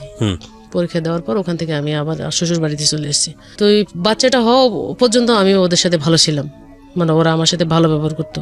বাচ্চাটা হয়ে যাওয়ার পর এই বাচ্চার বয়স যখন 1 বছর, তখন আমি আবার কনসেপ্ট করে ফেলার পর তখন আমি আমার কি করলাম, এদিক থেকে আমার ফ্যামিলির সাথেও যোগাযোগ হয়ে গেল যে বাচ্চা কাচ্চা হয়ে গেছে, এখন আর এগুলো ধরে রাখে লাভ কি, একটা মিউচুয়াল করে ফেলার পর ওরা তখন এদিকে আসছে, এদিক থেকে ওরাও ওদিকে গেছে। এখন একটা আসা যাওয়ার মধ্যে আছি। থাকার পরে যখন দ্বিতীয় বাচ্চাটা আমার কনসেপ্ট আসে, তখন আমি নাইউরি হিসেবে আমার বাবার বাড়িতে চলে যাই। যখন চলে যাই, তখন আমার মা আমাকে বলে যে এই বাচ্চাটা এখনো বড় হয় নাই, আবার আরেকটা বাচ্চা নিশ্চয়, বাচ্চাটা নষ্ট করে ফেলে, বাচ্চাটা রাখবা না। তো আমিও ততটা ওই বুঝতাম না তখন আমি কি করছি, আমার মার সাথে ওখানে গেছি, ওইটা নষ্ট করে ফেলবো। এখন ওখানে যাওয়ার পর ওখানে মহিলা গাইনি যে করতেছে, আরো অন্য মহিলারা আছে, দেখি তো চিৎকার করে চিল্লায়। তা আমি আবার কি করছি, এটা আমি ভয় পাওয়ার কারণে আমি ওনাকে ওখানে বসে রেখে ওখান থেকে নিজে বাড়িতে চলে আসছি। তো আমার মা আমাকে খুঁজে আরেকজনকে জিজ্ঞেস করছে, আমার মেয়েটারে দেখছেন? আপনার মেয়ে কবে রিক্সা নিয়ে বাড়ি চলে গেছে? তখন আমার মা বাড়ি ঘুরে এসে বলতেছে যে তুমি আমাকে রেখে চলে আসলে কেন? আমি তুমি যে কাজ করার জন্য আমাকে নিছো ওটা আমি করবো না, এটা তুমি করো, যাই যাও। তো করার পর বলছে কয় এটাই সামলাইতে পারতেছিস না, আবার আর একটা নিছিস, এখন দুইটা কেমনে সামলাবি? আমি কষ্ট করলে একবারে করবো আর করবো না পরে। এভাবে করার পর আমি আর বাচ্চাটা নষ্ট করে নেই। তারপর হইলো তখন আমি ওই অবস্থা থেকে শুরু হইলো 8 মাস যখন চলে তখন থেকে আমার উপর টর্চারিং এর একটা কিভাবে হয়েছে প্রভাব চলে আসলো বলতে আমার শাশুড়ি মানে কথায় কথায় খোঁটা মারে, নিজে নিজে বিয়ে করছি, আমার এত সুন্দর ছেলে দেখে মন মানে নাই, চলে আসতো। আমি ঢাকা শহরে ছেলে বিয়ে করালে কত কিছু পাইতাম, কোনো কিছু পাই নাই। আজকে দুইটা বাচ্চা হয়ে যাচ্ছে, তোর ফ্যামিলি থেকে কোনো কিছু দেয় নাই বা ওইরকম কিছু পাই না, একটা মানে আত্মীয়তার সম্মান বলতে কিছু আছে। আমি বলছি যে এত দূর থেকে তো এত কিছু করা সম্ভব না, আর আপনারা গেলে তো আমার মা বাবা ফেলাই দেয় না, আমাদের সাধ্য মতো যতটুকু করার দরকার আমরা অতটুকু করি, এইভাবে তো আপনি আমাকে এভাবে বলতে পারেন না। তো ওনার ছেলে হচ্ছে ও সহ 4 জন, আরো 3 ছেলে আছে, মেয়ে আছে, এক মেয়ে বিয়ে হয়েছে। তো ওই পরিবারের সমস্ত কাজ আমাকে দিয়ে করাইতো, রুটি বানা থেকে শুরু করে সকালবেলা প্রতিদিন 1 গাদা রুটি বানাইতে হয়, ভাজি করতে হয়, চা আছে, সবকিছু মিলে করা লাগে। এখন আমি যে একটা প্রেগনেন্ট অসুস্থ মানুষ, আমি যে খাবো বা স্বামী হিসেবে যে আমার খোঁজ খবর নিবে বা কিছু করবে এরকম কোনো কিছু না। তখন আমি ফোন করলেও শুধু ওর মার সাথে কথা বলে, আমার সাথে কথা বলে না। তো এরকম একটা পর্যায়ের ভিতরে চলে গেছে। চলে যাওয়ার পর এরকম সহ্য করে থাকতে থাকতে পরে ডেলিভারি হয়ে গেছে। ডেলিভারি হয়ে যাওয়ার পর আবার মানে কষ্ট যেটা দিছে এর থেকে আরও বেশি টর্চারিং শুরু হয়েছে। টর্চারিং যখন শুরু হয়েছে তখন আমি কিন্তু এখন তো এই অবস্থায় তো আমি আমার বাবার সংসারে ফিরে যেতে পারবো না। এখন যদি যাই তখন ওরা আমাকে আগেই বলছে যে আমরা এগুলো চিন্তা ভাবনা করে কথা বলছিলাম, এখন আমরা এগুলো মানবো না, আমি শেয়ারও করতে পারতেছি না। তখন বাচ্চাটার বয়স 1 বছর 6 মাস এরকম হয়েছে। ও একটু একটু করে হাঁটা অবস্থায় আমি কি করছি, যে টাকা পাবো, যে টাকা নাই ওই টাকাটুকু পাঠায় সব ওদের কাছে। তখন আমার অসহ্য হয়ে গেছে যখন, তখন আমি কোনো রকম 500 টাকা জোগাড় করছি। জোগাড় করার পর ওই 500 টাকা নিয়ে আমি কি করছি, বাচ্চা 2টা নিয়ে ছায়দাবাদ টিকিট কেটে গাড়িতে ওইটা চলে গেছি। বের হয়ে যখন তখন ওর মা ওকে ফোন দিয়ে বলতেছে তোর বউ বাড়ি থেকে বের হয়ে গেছে। বের হয়েছে তো হয়েছে, এই বাড়িতে আমি আর ঢুকাবো না। আমার কাছে মোবাইল নেই যখন, তখন ও কোন অফিসে চাকরি করে ওইটা আমি জানি। অফিসে চলে গেছি, অফিসে চলে যাওয়ার পর অফিসে ওরে আমি পাইছি। ও আমার দেখে মানে মুখ এমনভাবে কালো করছে যেন আমি ওর শত্রু গেছি ওখানে। তারপরে সবকিছু মেনে নিয়ে ওই অফিসে থাকার পর ওই দিনে তো ব্যাচেলার থাকতো, যে বাসায় ব্যাচেলার থাকতো ওই বাসায় তো নেওয়া সম্ভব না। অফিসের রুমের ভিতরে বসায় রেখে ঘন্টা 2 মধ্যে বাসা খুঁজে নিছে। বাসা খুঁজে নেওয়ার পর 1000 টাকা একটা রুম ভাড়া নিছে, ওই রুমের ভিতরে আমাদেরকে আপাতত উঠাইছে। উঠানোর পর 1 মাস থাকলাম, 2 মাস, 3 মাসের মাসে বলতেছে যে আমার একলা সংসার চালানো সম্ভব না, আমি কি আমার ভাই বোনদের টানবো নাকি এখানে আমি আলাদা করে সংসার টানবো, এটা সম্ভব না। তখন আমি বললাম যে আমি তো পড়ালেখা জানি, আমার তো একবারে অজ্ঞ না যে কোনো কিছু করতে পারবো না, যে কোনো একটা চাকরির ব্যবস্থা করে দাও, আমি বাচ্চা কাচ্চা কারো কাছে রাখি, আমি চাকরি করবো। তো এরকম যখন একটা কথা বললাম তখন ও রাজি হইলো। রাজি হওয়াতে পরে আমাকে কি করলো, ও যে এলাকায় কাজ করে ওই এলাকার কিছু সদস্য আছে যারা গার্মেন্টস সেক্টরে কাজ করে, তাদের সাথে পরিচয় পর্ব করে আমি যে ওর ওয়াইফ ওই পরিচয়টা গোপন রাখার পর ওনার সাথে পরিচয় করে দিয়ে আমাকে একটা জবের ব্যবস্থা করলো। করার পর আমি এখন পড়ালেখা করছি, এতগুলা পড়ালেখা করার পর আমি গার্মেন্টসের ভিতরে যখন আমি পরিবেশটা সম্পর্কে বুঝলাম ওই দিনে ইন্টারভিউ দিতে যাইয়া, এখন আমি বলছি যে আমি এই সমস্ত চাকরিগুলো করবো, এটা আমার পক্ষে সম্ভব না, আমি মেনে নিতে পারবো না এটা। তো যিনি সুপারভাইজার আমার, তিনি অনেক ভালো, উনি আমাকে গেট থেকে নিচে নেওয়ার পর ফ্লোরে নিচে নিয়ে আমাকে, আমি তো ওই সেক্টরে একবারে নতুন, কিছু জানি না, উনি আমাকে সব কিছু জানাই দিছে, শিখাই দিছে। তো শিখাই দেওয়ার পর আমাকে বলছে যে তোমাকে ইন্টারভিউ বোর্ডে যখন যেগুলো জিজ্ঞেস করবে তুমি এগুলো বলবা। তো তখন আমি ওগুলো বলছি, বলার পর আমার বেতন হচ্ছে 2800 টাকা। তো ওভারটাইম করলে আমি 4000 4500 মতো টাকা বেতন পাইতাম। তো ওখানে কাজ করা অবস্থায় কাজের মধ্যে দিয়ে যে সিচুয়েশনগুলো তৈরি হতো, যে আচরণগুলো করতো, যে গালাগালিগুলো করতো, এগুলো আমার কাছে ভালো লাগতো না যখন, তখন আমি নিজের মনে মনে শুধু মনে মনে রেখে দিতাম, বলতাম না। এই অফিসে যাই আসি, এখন আমি বাচ্চা 2টা কার কাছে রাখবো, এটা একটা টেনশন। তারপরে ওখানে আমি মাঝখান দিয়ে ছুটি নিছি। ছুটি নেওয়ার পর আমি বলছি যে স্যার আমাকে 2 দিন ছুটি দেন, ছুটি দিলে আমি একটু সমস্যা আছে সমাধান করে অফিসে আসবো আর কি। এর ফাঁকে দিয়ে আমি বাচ্চা 2টাকে নিয়ে আমাদের বাড়িতে চলে গেছি। বাড়িতে যে ওদেরকে ওখানে রাখার পর আমি আমার মার সাথে কন্ট্যাক্ট করছি যে তোমার আমি প্রতি মাসে 3000 করে টাকা দেবো, ওদেরকে শুধু খাওয়াবো আর একটু বড় করবা, আর কোনো কিছু লাগবে না, বড় হলে আমি ওদেরকে নিয়ে যাব।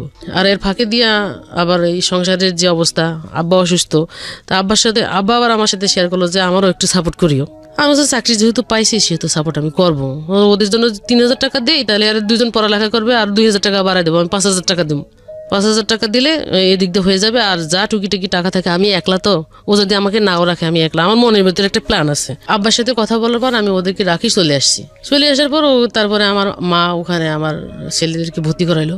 ভর্তি করানোর পর পড়ালেখা ভালো চলছে, আমি ওইদিকে চাকরিটা ভালো করতেছি এবং ওদেরকে প্রতি মাসে 5,000 টাকা করে দিচ্ছি। 3,000 টাকা আমার ছেলেদের জন্য, 2,000 টাকা 2 ভাই বোনের জন্য। মাঝে মাঝে এদিক দিয়ে টুকিটাকি যা ওষুধপত্র খাওয়া লাগে 500 টাকা হাত খরচ আমার আব্বারে দিচ্ছি।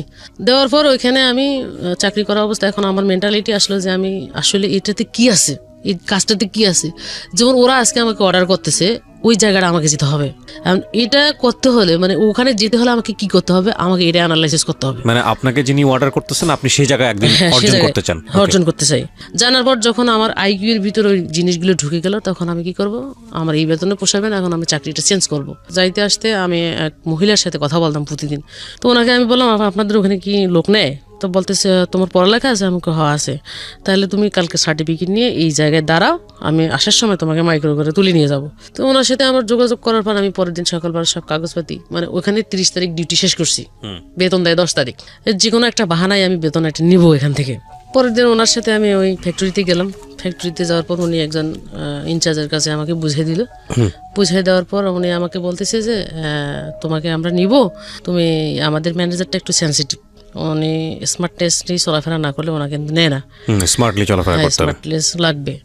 তুমি সুন্দর পোশাক টোশাক পরে কালকে একবার স্মার্ট হয়ে আসবা, ঠিক আছে, সেক্টরটা চিনে যাও। তো আমি ওই দিন ওনার সাথে কথা বলার পর আমি চলে আসি। চলে যাওয়ার পর পরের দিন আমি আবার ওখানে গেছি।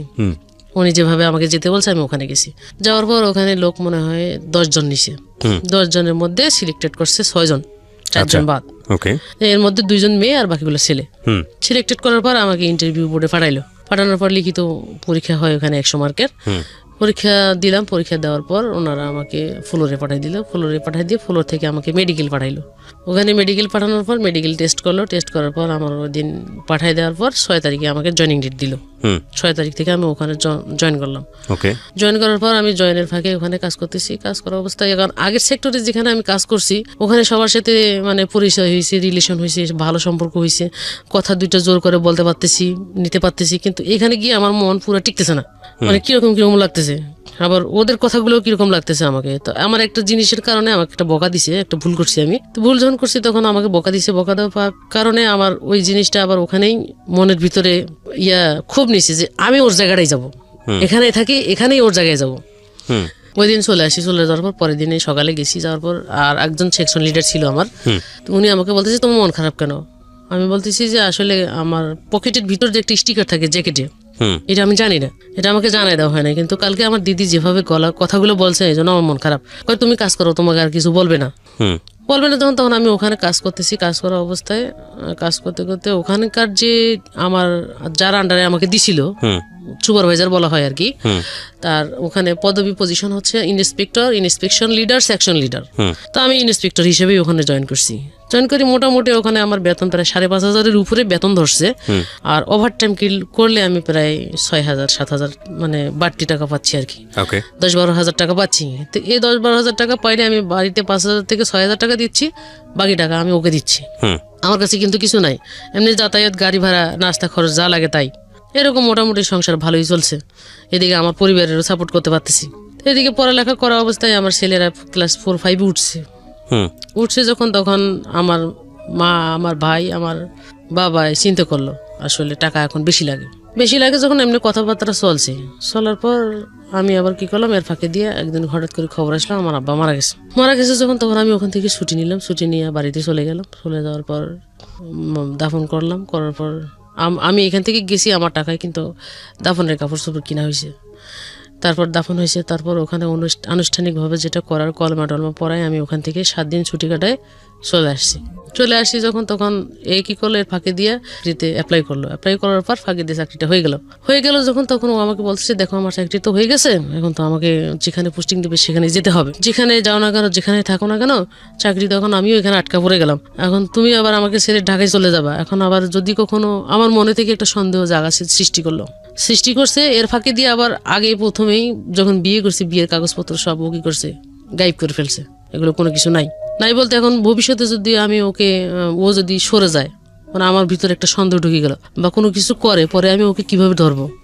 এই চিন্তা ভাবনা করার পর আমি একদিন আবার ছুটি নিয়ে বাড়িতে চলে গেছি। চলে যাও, ওরে ডাকছি। ডাকার পর আমি বলছি যে দেখো, আমার কাছে তো কাগজপত্র কোনো কিছু নাই, তুমি যদি কখনো কোনো কিছু করো তাহলে আমি তোমাকে কিভাবে পাবো, আমি আবার ডকুমেন্টস চাই। যেখানে ডকুমেন্টস আমরা করছি এখান থেকে আমাকে ডকুমেন্টস তুলতে হবে, কিন্তু ওই জায়গাতে আমি ভুলে গেছি। তখন বলছে যে আসলে ডকুমেন্টস কোনো কিছু করার দরকার নেই, তোমার যদি অবিশ্বাস থাকে তাহলে তুমি আবার করো। এই অবস্থায় ওই আমার এলাকার মধ্যে আবার ওই কাজের মাধ্যমে ওই ডেটে আবার বিবাহ রেজিস্ট্রেশন করছে। এই রেজিস্ট্রেশনটা আমার কাছে আছে, কাবিন নামা যেটা, আগেরটা নাই। তারপর আমি ওই অবস্থায় সবকিছু ঠিকঠাক করে আবার চিটাং চলে আসছি। চলে আসার পর ও ওর জায়গায় ওর মতো চাকরি করতেছে, আমি আমার মতো চাকরি করতেছি। চাকরি করা অবস্থায় এখন এদিক থেকে আমার বাড়ি থেকে চাপ দিতেছে, ছেলে পেলে রাখতে পারবে না। কেন রাখতে পারবে না? কয় এখন টাকা পয়সা বেশি লাগে। আর বাড়ি থেকে আমার থেকে চাপ দিতেছে টাকা পয়সা বেশি দিতে হবে। আমি যদি টাকা পয়সা বেশি দিই তাহলে আমার ছেলে পেলে আমি এখানে রাখি চাকরি পড়ামো। তখন আমি এর সাথে শেয়ার করলাম যে বাড়ি থেকে এরকম বলতেছে, এখন আমি কি করবো, ছেলে পেলে কি করবা সেটা বলো। তখন এই আমাকে ডিসিশন দিল যে ওদেরকে নিয়ে আসো, নিয়ে এসে এখানে ভর্তি করে দাও, যা হওয়ার হইব। তখন আমি কি করলাম, ওদেরকে নিয়ে আসলাম বাড়িতে। নিয়ে আসলাম, নিয়ে আসার পর আমি আবার পাশের রুমে দেখতাম দুটা ছেলে আছে, বাচ্চা দুইটা আছে। বাচ্চা দুটো ভালো পড়ালেখা করে, ভালো ছাত্র। ওদের মোটিভেশন যেভাবে করতেছে, আমি আমার দুটো যদি এভাবে করতে পারতাম তাহলে আরো ভালো হতো। বাড়ি থেকে শুনছি পড়ালেখা ভালো। ছেলে দুটো আনলাম, আনার পর ওদের ছেলে দুটো যেখানে ভর্তি আছে আমি ওখানে ভর্তি করাইলাম। ভর্তি করার পর ওখানে থাকলো, ভর্তি করলো, দেখি তো পড়ালেখা ভালো। এর ফাঁকে দিয়া ওই ভাবিরে বললাম, ভাবি আমি তো সারাদিন থাকি না, আপনি আপনার বাচ্চা দুটো যেরকম দেখেন আমার বাচ্চা দুটো একটু ওরকম দেখিয়েন, আমার দিকে একটু তাকান, ঠিক আছে? তো উনি আবার বলতেছে ঠিক আছে, সমস্যা নাই, আমি দেখবো। তো এই দিক দিয়ে সবার সাথে যোগাযোগ ভালোই চলছে। হুট করে আরেকদিন আমার আব্বাই আমাকে কল করছে, একটু জরুরি করে বাড়ি যেতে হবে। এই আমার আম্মাই ফোন করছে, আব্বা তো নাই। ফোন করার পর আমি তখন গেলাম বাড়িতে। বাড়ি যাওয়ার পর বলছে যে ওকে তো আমরা ধরে রাখতে পারতেছি না। কেন, কি হয়েছে? কয় ওই আমাদের পাশের বাড়ির অমুক ছেলের সাথে রিলেশন করে, ওর সাথে যদি এগুলো করে এখন একটা বদনাম, তখন কি করতে হইব? কয় তুই তোর কাছে নিয়ে যা, ওখানে ভর্তি করে দিই, পড়ালেখার খরচ পাশাপাশি একটা চাকরি টাকরি ধরাই দিস, চাকরি বাকরি করলে হয়তো বা এগুলো করবে না। আবার হাজবেন্ডের সাথে শেয়ার করলাম যে এই ঘটনা, নিয়ে আসে এখানে একটা চাকরি দাও, আর পড়ালেখার খরচ দেখা যাক আমরা কি করতে পারি। তো দুজনে মিলেমিশে চলতেছি, থাকতেছি, খাইতেছি, ফিরতেছি। এর মধ্যেই আমার হাজবেন্ডও মাঝে মাঝে যায় আসে। আনার পরে এখন একটা মানুষের তো শহরের বাড়িতে বসে রাখা খাওয়া খরচের ব্যাপার স্যাপার আছে। তা আমি ওরে 2 মাস বসায় রাখি, বললাম যে এই জিনিসগুলো শিখো, যে জিনিসগুলো আমি তোমাকে দিই এগুলো শিখো, এগুলো কিন্তু ইন্টারভিউতে ফেস করতে হয়। তখনও কি পড়তো? তখন ইন্টারমিডিয়েট পাস করছে। হ্যাঁ, আচ্ছা। পাস করার পর তারপরে জবটা হয়ে গেলে এরপরে তোমার ভর্তির ব্যবস্থাটা আমি করব। তো তুমি কি চাকরি করতে চাও কি চাও না? তো বলে যে আমি যদি চাকরি করলে একটু আমার বাড়িতে হেল্প করতে পারবো, আমার পড়ালেখাটাও চালাইতে পারবো। তখন আমি আমার অফিসের ভিতরে বিভিন্ন সেক্টরে বিভিন্ন জায়গায় যোগাযোগ করা শুরু করে দিলাম। শুরু করতে করতে আমি ওই স্টোরের জায়গাটা খালি পেয়েছি। তা আমি স্টোরের চাকরিটা অনেক ভালো, যতগুলো ডিপার্টমেন্ট আছে তার থেকে ওইটাই ভালো, বসে থাকার চাকরি আর নাই। তো এখন ওর সাথে যোগাযোগ করার পর ওনাকে আমি বলছি যে শোনেন আপা, আমি তো এখানে পুরান মানুষ, আমার লোকটা আপনার নিতেই হবো, আপনি যা কিছু করেন না কেন। তখন বলছে আচ্ছা ঠিক আছে, আমি আপনার লোকটা নিবো, আপনি আনেন। তো ওনার বাসাও আমার বাসার কাছাকাছি ছিল। আমি সন্ধ্যাবেলায় ওনার বাসায় নিয়ে গেছি। নিয়ে যাওয়ার পর ওনার সাথে কথাটা বললাম, কথা বলার পর ওখান থেকে বাসায় আসলাম। পরের দিন সকালবেলা আমি অফিসে নিলাম। নেওয়ার পর ওর চাকরিটা ওখানে হয়ে গেল। সবে চলে যাওয়ার পর বাড়িতে জানাইলাম, ও জবে ঢুকাই দিছি। আমার হাজবেন্ডের জানালাম জব দিছি, হ্যাঁ, দুইজনে একসাথে যাবো আসবো, একই অফিসে থাকবো। তখন এর মাঝখান দিয়ে আমার ভাইও চলে আসলো। তখন ওর টানিয়ে আনার পর ওরা কি করলাম, তো বলছি যে তুমি কোয়ালিটি চাকরি করতে পারবা? তো কোয়ালিটি কিন্তু সারাদিন দাঁড়ায় থাকতে হয়, যদি তুমি করতে পারো তাহলে আমি তোমাকে দিতে পারি, যদি না করতে পারো তাহলে কিন্তু আমি মুখ বেচবো না মানুষের কাছে। তো বলতেছে আমি করতে পারবো। যখন কথাটা বলছে তখন আমাদের সেক্টরের ভিতরে আমি ওর চাকরিটাও দিয়ে দিলাম। আমার ছেলে আমাকে বলতেছে আম্মু, বাবার নাম্বার থেকে একটা মেসেজ দেখছি, হঠাৎ করে বলতেছে। ছোট ছেলে না বড় ছেলে? ছোট ছেলে। তখন ও কিন্তু অনেক চালাক, ছোট হলেও সব ইংলিশ পড়তে পারে, সব বুঝতে পারে এবং ছাত্র হিসেবে অনেক ভালো। তো আমি কন্টিনিউ মানে ফোন করি, দেখি ওয়েটিং কল। আমি তুমি কার সাথে কথা বলো? কয় আমি একটা জব করি, আমার তো বিভিন্ন ধরনের কথা হইতেই পারে, থাকতেই পারে, আমি ফ্রি হলে তোমাকে ফোন দিব। তখন আমার ভিতরে একটা কামড় যখন, তখন আমি বলতেছি যে যাই হোক, আমার সংসার যদি নাও টিকে আমি ছেলে দুটা যেমনি পারি মানুষ করব। তখন আমি কি করলাম, যখন আমাকে এই কথাটা বলার জন্য আসছে ও, এর ফাঁকে দিয়ে মেসেজ ও ডিলিট করে ফেলছে যখন, তখন আমি ওর মোবাইলটা নিয়েছি। মোবাইলটা নেওয়ার পর যতগুলো ফাংশন আছে সবগুলোর ভিতরে ঢুকছি। ঢোকানোর পর দেখি কোনো কিছু নাই যখন, তখন আমি মোবাইলটা রেখে দিছি। রেখে দেওয়ার পর আমি বলছি যে তুমি আজকে থেকে মোবাইল ব্যবহার করতে পারবা না, তোমার মোবাইল লাগবে না। আমি তো আসি ওখানে, সমস্যা হলে তো জানবি। তখন ও আমি আবার কি করলাম, আমি আজকে অফিসে দেরি করে যাম। তা আমি অফিসে ফোন লাগাইছি, ফোন লাগার পর দিদি বলছি দিদি আমার 1 ঘন্টা লেট হবে আসতে। ওর মোবাইলটা যখন রেখে দিছে ও অফিসে গেছে, যাওয়ার পর ও কাজ টাজ গোছায় রাখি অন্য আরেকজনের মোবাইল নিয়ে আমার হাজবেন্ডের কাছে কল করছে। কল করার পর ওইটা জেনে দিছে যে ওর মোবাইলটা আমার কাছে, আর আমি এদিক থেকে ওর নাম্বার থেকে ওকে মিস কল মারতেছি। ও আসলে ব্যাক করে কিনা এই নাম্বারে, কিন্তু ব্যাক করতেছে না, ঠিক আছে ব্যাক করতেছে না, কিন্তু মোবাইল তো আমার কাছে। তখন আমি কি করলাম, রেডি হয়ে অফিসে চলে গেলাম। অফিসে যাওয়ার পর অফিসে ঢুকে আমার কাজগুলো সব গোছায় রাখি, দিদিরে বলছি দিদি আমি অন্য একটা সেকশনে যাচ্ছি, আপনি আমার খুঁজিয়েন না, আমার আসতে একটু দেরি হবে, সব কাজ গোছায় রাখছি। তো আচ্ছা ঠিক আছে যাও। কিন্তু আমি ওই কাজের বিনিময়ে যাচ্ছি যে এই কথা বলে যাচ্ছি, কিন্তু নইলে আবার ম্যানেজারের কাছে ধরা পড়লে ম্যানেজার সব জায়গায় ঘুরে কখন কোথায় দেখে ফেলে, তখন আবার দিদির কাছে কল করবো, ওকে ওখানে দেখলাম কেন, যদি উনি জবাব দিতে না পারে পরে আবার আমার গালাগালি করবে। আমি গালাগালি না খাই মতো আমি কাজ সিস্টেম করে নামছি। নামার পর আমি কি করলাম, ওখানে যে TNT নাম্বার একটা আছে ইউজ হয়, ওই TNT নাম্বার কার কাছে, এর কাছে। TNT-তে ফোন করে, মোবাইলটা আমার কাছে। ও যখন TNT-তে কথা বলতেছে তখন ওর পিছনে গিয়ে আমি দাঁড়াইছি, ও আমাকে দেখে নাই যখন, তখন ও পিছনে যখন কথা বলতেছে তো কথাগুলো আমি শুনতেছি। শোনার পর ও ফোন লাইন কাটিয়ে দিছে, যখন কাটিয়ে দিয়ে পিছন ফিরিয়ে দেখে এখন আমি পারতেছি না ওখানে কোনো কিছু বললে আবার সবাই শোনাশুনি হয়ে যাবে, জানাজানি হয়ে যাওয়ার পর আমি কি করলাম, ওখান থেকে ওরে কিছু না বলি সাইডে চলে আসে যখন, তখন এ কি করছে, ভিতরে আরেকটা সিম আর একটা মোবাইল কিনছে। কেনার পর ওই মোবাইল আর সিমটা সবসময় এখানে রাখতো সাইলেন্ট করে, নিজের কাছে গোপন রাখতো। এটা অফিসের ভিতর কেউ জানতো না। আর যখন যাওয়ার সময় হয়তো তখন ও ওই ড্রয়ারের ভিতরে মোবাইলটা রাখি তালা দিয়ে সিস্টেমে চলে যেত। কিন্তু রাত্রে যে সে কথা বলবে কোনো কিছু এরকম কোনো কিছু আমি ধরতে পারবো না, কারণ ওর সাথে দেখা হয় আমার রাত্রেই, দিনে হয় না। রাখছে যখন, তখন আমি গোয়েন্দার মতো লাগছি পিছনে, ওই কাজ ওখানে শেষ করি, আমি আবার নিচে নামার পর আমি ওখানের ভিতরে এক মহিলারে লাগাই দিছি, যার মাধ্যমে ঢুকাইছি। ওকে বলছি যে দেখেন তো ওর কাছে কোনো ফোন আছে কিনা। তখন আমাকে বলতেছি যে ফোন করে TNT-তে, ওনারাই একটা অ্যানালাইসিস বাইর করে ফেলার পর আমাকে যখন কথাটা বলার পর আমি তখন কিছু দেখেন ওখানে কোনো ফোন আছে কিনা। তখন ফোন ড্রয়ারের মধ্যে লাঞ্চে যাওয়ার সময় ওরা সরাই ফেলে ফোনটা আমারে দিছে যখন, তখন ওই ফোনের মধ্যে ফোন করছে যে আমরা যে দুইজনে কথা বলি, আমি যে কথা বলি, ও যে কথা বলে, এটা ও বুঝতে পারতেছে না এটা আমি নাকি ও। আমি ওর হয়ে কথা বলতেছি, ও সেজে যখন কথা বলতেছি তখন কথাগুলো সব আমি পেয়ে যাওয়ার পর আমি আমার মার সাথে যোগাযোগ করলাম।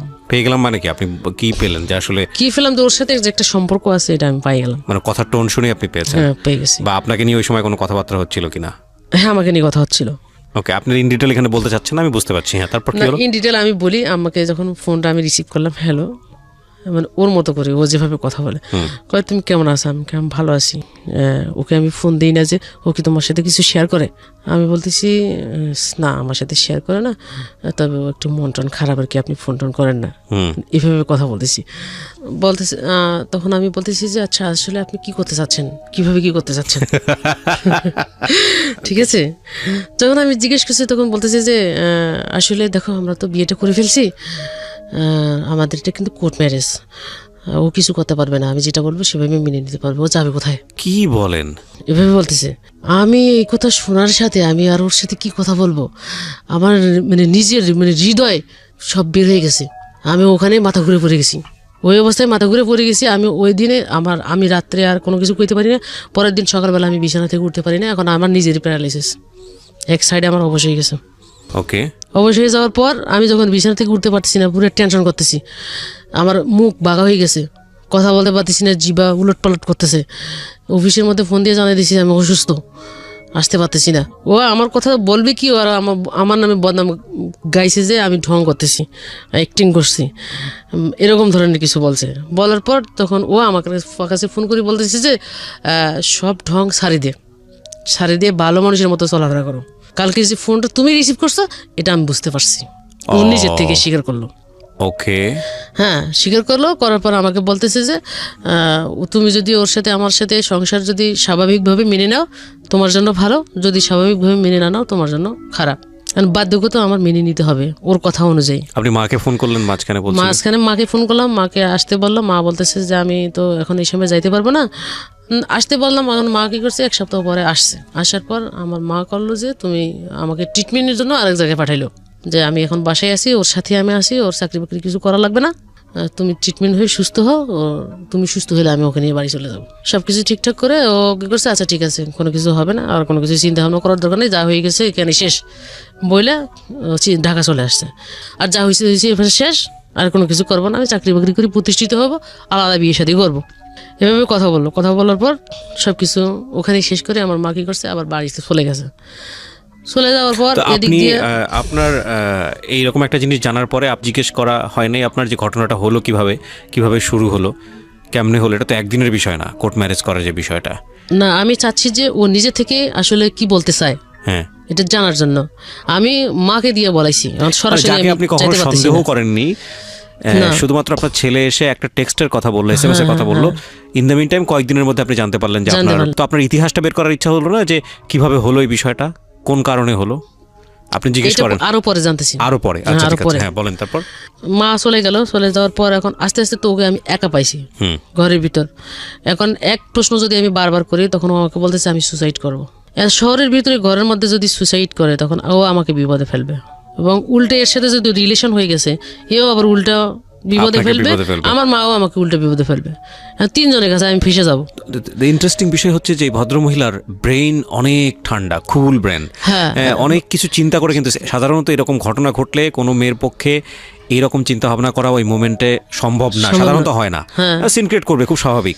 কিন্তু উনি খুব ঠান্ডা মাথায় চিন্তা করেছে এই জিনিসগুলো। এটা খুব, এইটা আজকে আপনারা শেষ পর্যন্ত শোনেন, শেখার অনেক কিছু আছে। হ্যাঁ বলেন। তারপর এরকম যখন বলছে, তখন আমি ওকে কোনো কিছু জিজ্ঞেস করে বাদ দিলাম। বাদ দেওয়ার পর আমি দেখতেছি যে কোন দিকে গড়ে করা অবস্থায়, এখন শারীরিকভাবে যখন ফিটনেস এর মাঝখান দিয়ে আরেকবার গেছে, আমার মা চলে যাওয়ার পর গেছে। যাওয়ার পর মানে ও আমার সাথে এমন ভালোবাসার সম্পর্ক তৈরি করছে, যেটা দেখলে মনে হবে না যে ও দ্বিতীয়বার আরো কোনো কিছু করবে।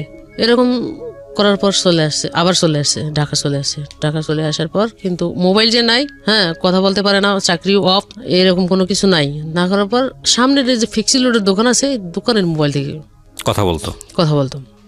তখন আমার ছেলেদের পরীক্ষা হবে ডিসেম্বরে, কারণ আমি এটা নিয়ে একটু টেনশনে আছি, আবার নিজে নিয়ে টেনশন, নিজের অসুস্থতা নিয়ে টেনশন করতে করতে তখন আমি কি করলাম, এই সব দিক দিয়ে এদিকে গোছাই ফেলছে, প্ল্যান করে ফেলছে, কখন কোথায় কি করে ফেলছে। তখন ওই দিন 14 তারিখ চলে, 16 ডিসেম্বরের 14 তারিখ বন্ধের দিন।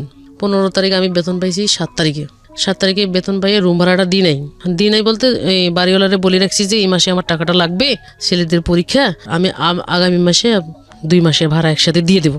তো বলছে ঠিক আছে, সমস্যা নেই, কিন্তু ভাড়ার জন্য কখনো আমাকে করতো না। তখন আমি টাকাটা রাখছি আর বাজারের টাকাটা রাখছি। রাখার পর এর মাঝখান দিয়ে ওর ভিতরে যে আমাদের ভিতরে আবার একটা সমিতি ছিল অফিসের ভিতরে, তো সমিতির কিছু টাকা আমার কাছে থাকতো, 50,000, 60,000, 70,000 টাকা এরকম। ওই সমিতির টাকাটাও আমার কাছে আছে। ওর একটা সমিতি আছে, ওই সমিতির টাকা ওর কাছে আছে। ওই সমিতির ওর কাছে 20,000 টাকা, আমার কাছে 50,000, আমার বেতনের টাকা প্রায় 1,20,000 টাকার মতো টাকা আছে। আর আগে থেকে ওর কাছে আমি শেয়ার করতাম, আমি বেতন পেলে বেতন আনি ওরা দিয়ে দিতাম, যে তুই এটার জন্য রাখ, এটা কর, এটা হিসাবটা সবকিছু ওরা আমি বুঝিয়ে দিতাম। তো ওরা দিয়েই করাইতাম। আমরা সংসারের ভিতরে কোনো ভেজাল নাই না থাকার কারণে ওই সুযোগ সুবিধা নিয়ে ও কি করছে, আস্তে আস্তে টাকাগুলো সরে একটা ব্যালেন্স করছে। ব্যালেন্স করার পর এই টাকাগুলো এর কাছে পাঠিয়ে দিছে, এবং যেদিন সে চলে আসবে সেদিন আমাকে বলতেছে যে আমার কলেজের একটা ফাঁকি দিয়ে, তো কলেজে ভর্তি করেছি, কলেজের পরীক্ষা আসছে, আমি একটা নোট কিনতে যাবো। তা আমি বলতেছি যে আমিও যাবো। বলছে তোমার যাইতে হবে না, আমি যাবো আর আসবো কথা কইয়া ও যে বের হয়েছে, যে আমার টাকাগুলো সবগুলো নিয়ে বের হয়েছে। বের হওয়ার পর রাত্রে 7টা, 8টা, 9টা বাজে, কি এখনো নাই, মোবাইল বন্ধ, এটাও বন্ধ, এর কাছে তো নাই, কোনো যোগাযোগ পাই না পাওয়ার কারণে পরে আমি কি করলাম, 9টা বাজে ঘর থেকে বের হয়ে গেলাম, দুইজনের খাওয়ায় ঘুমাই দিছি।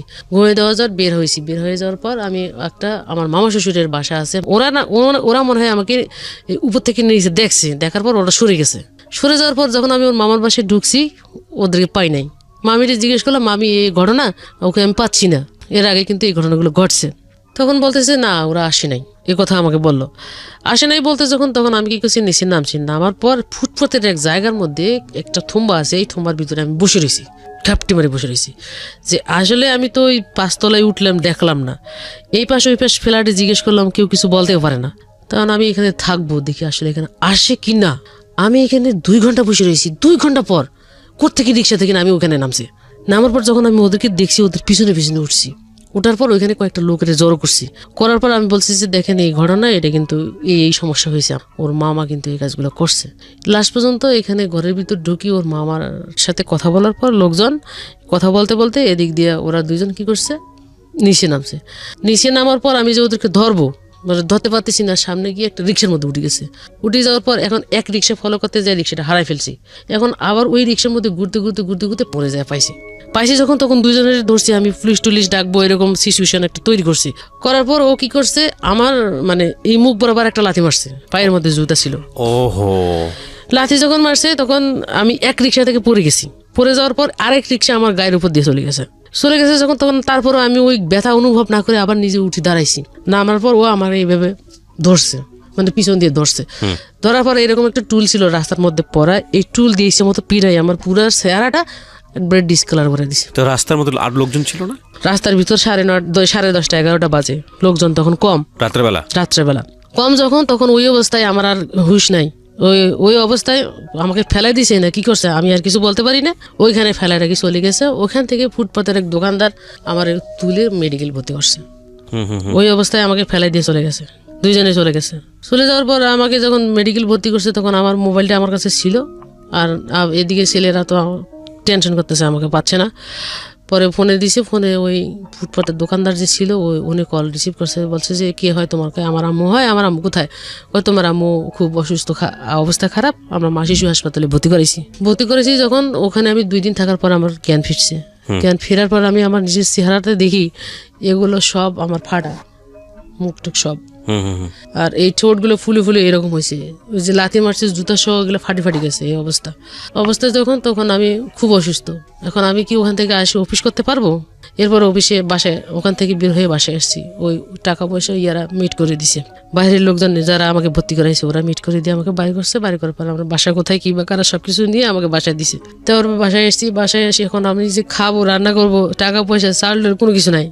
যখন তখন আমি অফিসে ফোন করে যোগাযোগ করে বলছি যে আমি আসলে শারীরিকভাবে খুব অসুস্থ, আমার প্যারালাইসিস হয়েছে, আমি তো ডিউটি করতে পারবো না, এখন আমার 3-4 মাস ছুটি লাগবে। কারণ ওই অবস্থায় আমি অফিসে যেতে পারতেছি না, আমার মুখটুক কাটা, এখন ওরা অন্য মাইন্ড করবে। ফোনে যোগাযোগ করতেছি। এখন আমার ইনচার্জ আমাকে বলতেছে যে তুমি অফিসে না আসলে তোমার লিভ আমরা কিভাবে দিব, তোমাকে তো দেখতে হবে, ডাক্তার দেখবে তারপর না তোমাকে লিভ দিবে, কারণ তুমি এভাবে থাকলে তো তোমার চাকরি থাকবে না বলছে যখন, তখন আমি কি করলাম, কোনো রকম মুখটুক ঢাকি এখন দিদির সাথে শেয়ার না করলে আমি এটা পারতেছি না, এটা তো গোপন রাখতে পারতেছি না। দিদির সাথে কথাটা শেয়ার করলাম, দিদি ঘটছে। উনি কি করছে, আমাকে মেডিকেল নিয়ে 3 মাসের ছুটির ব্যবস্থা করে দিছে আমার ফিটনেস অনুযায়ী। যে 3 মাসে আমি চাকরি করলাম না, 3 মাসে যে আমার মেডিকেল লিভের বেতন, তো আমি কয় টাকা পাবো? বেতন পাইতাম 14,500 টাকা।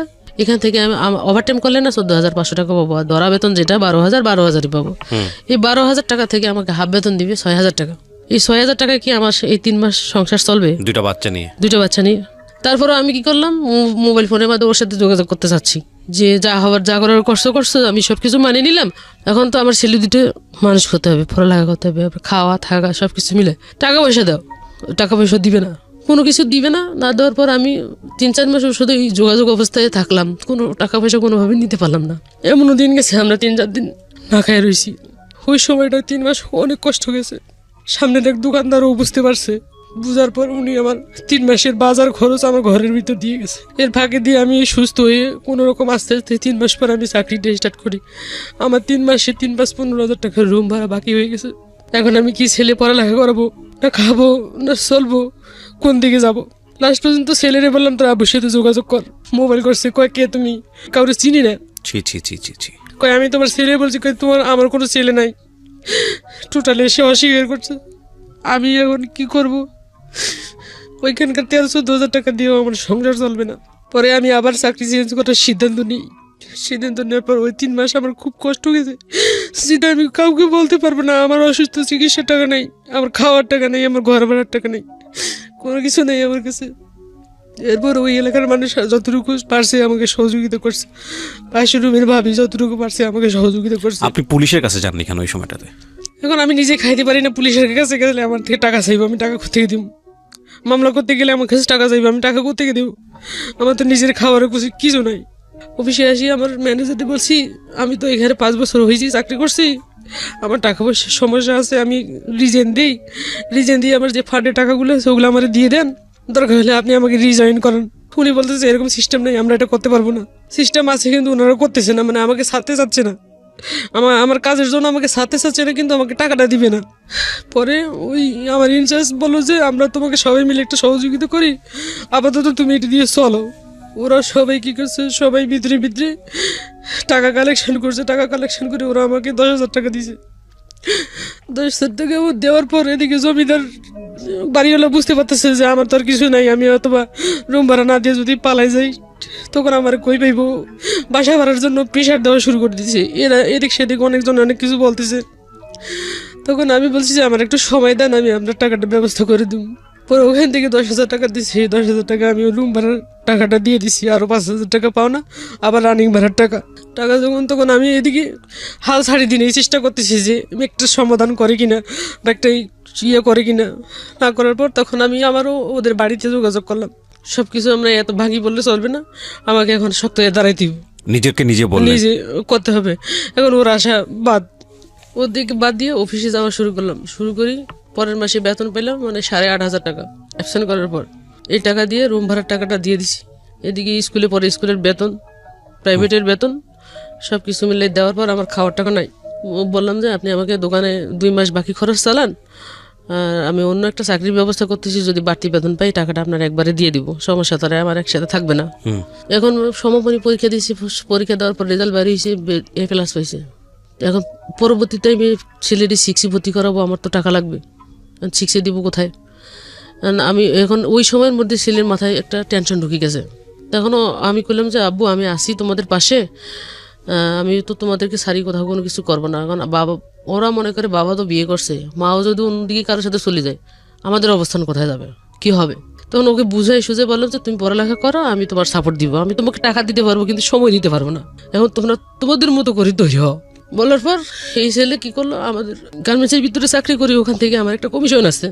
যখন ওখানে সবার বেতন আসে, ভর্তির বেতন 10,000 টাকা, আমার থেকে নিবি 7,000 টাকা, 3,000 টাকা আমি ওখান থেকে ছাড় পাবো। আর মাসিক বেতন আছে 850 টাকা, ওখান থেকে আমি 375 টাকা বেতন দেবো মাসিক, ওখান থেকে ছাড় পাবো। তো এটার জন্য করতে হবে আমার ওখানকার অফিসের একটা প্রত্যয়নপত্র আছে, ওইটা এই সাইড থেকে সিল ছাড় করে লিখিত দিয়ে ওই অফিসের কাগজটা ওই স্কুলে জমা দিতে হয়, তাহলে ওই টাকাগুলো থেকে আমি ছাড় পাই। তা আমার একটা সুবিধা যেহেতু আছে, সেহেতু একটা ব্যবস্থা হবেই।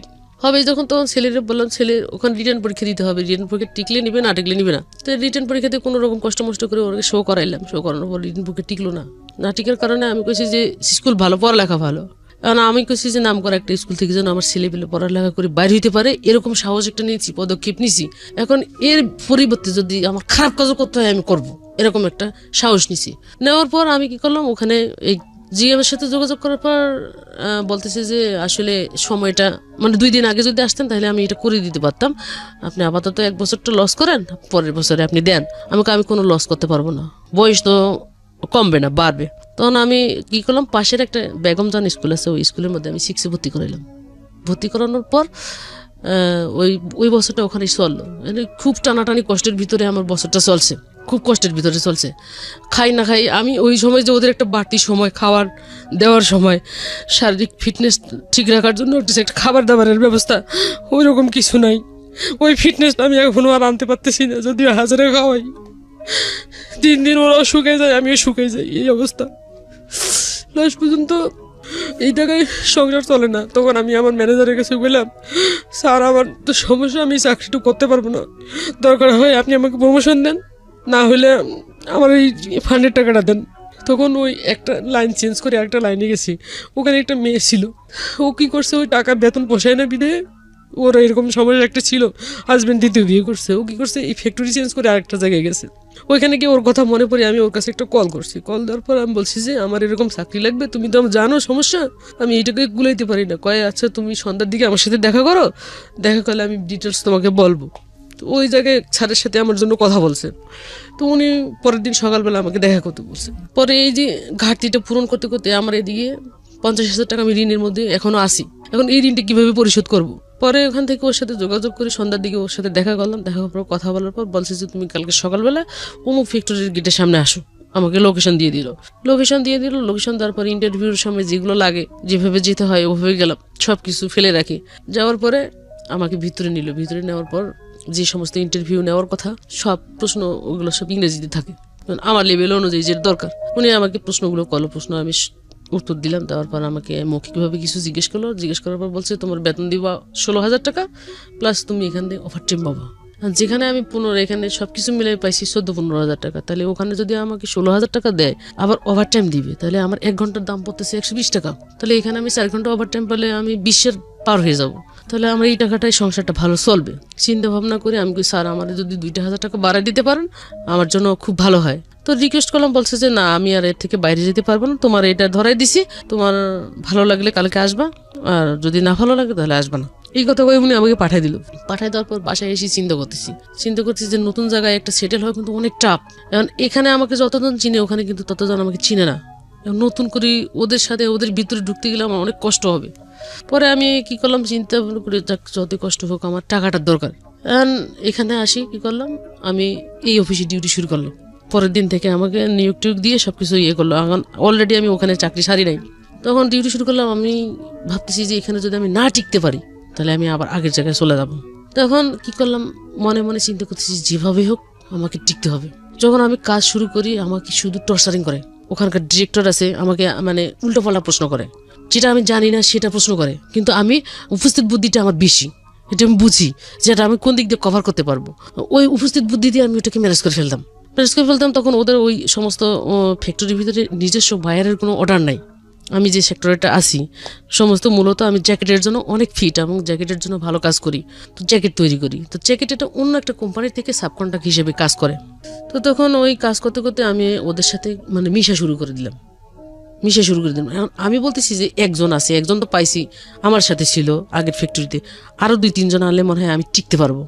আস্তে আস্তে কি করলাম, সুপারভাইজার লেভেল যেগুলো সুইং এর জন্য কাজ করে, যারা সেলাই করে তাদেরকে নেওয়া শুরু করে ওখানে আমি লাইন সেটিং করা শুরু করলাম। সেটিং করতে করতে আমি 5টা লাইন সেটিং করছি। সেটিং করার পর ওখানকার ম্যানেজার, ডাইরেক্টর, জিএম চিনে আছে, ওনারা আমার কাজে খুব খুশি হয়ে গেছে। খুশি হয়ে যাওয়ার পর এখন আমি ওখানে চাকরি করা অবস্থায় চাকরি করতে করতে এখন আমি নিজের মতো করেই চালাইতে নিতে পারতেছি। কিন্তু আসলে ওই মূলত ওইখানে ফ্লোর হয়েছে একটাতে ওটাই চলে, আর বাকি সমস্ত ফ্লোর যেগুলো আছে একটা বিল্ডিং এর ভিতরে, ওখানে স্কুল ব্যাগ, তারপর হচ্ছে আর্মিদের তাবু, পোশাক যে কতগুলো বানায় এগুলো, এই সমস্ত জিনিসগুলো, স্লিপিং ব্যাগ যেগুলো শীতের দেশে ওই যে ভিতরে ঘুমায় এগুলো তৈরি হয়। তা আমি বলতেছি যে আমি একটা কাজে পড়ে থাকবো না, আমার সব কাজ শেখার দরকার আছে। সব কাজ শিখলে আমি কোনো জায়গায় আটকায় থাকতে পারবো না। তো ওদের সাথে আমি কাজের পাশাপাশি এই কাজগুলো শিখে ফেলার পর যখন আমি ওখানে বেতনটা মোটামুটি ভালো পাইলাম, প্রথম মাসে বেতন পাইছি 22,000 টাকা। 22,000 টাকার বেতন দিয়ে আমি ওই ঋণগুলোর মধ্যে আস্তে আস্তে দেওয়া শুরু করলাম। তা আস্তে আস্তে দেওয়া শুরু করতে করতে ঋণগুলো দিতে আমার 1 বছর গেছে। 1 বছরে মোটামুটি ক্লিয়ার হয়ে গেছি। এখন আমি যে পরবর্তীতে আবার ভর্তি করাবো 2টা ছেলে, একটা 6-এ একটা 7-এ। এখন ভর্তি করাইলে আমার 2 জনের ভর্তির বিল আসে 20,000 টাকা, ভর্তির যে খরচটা।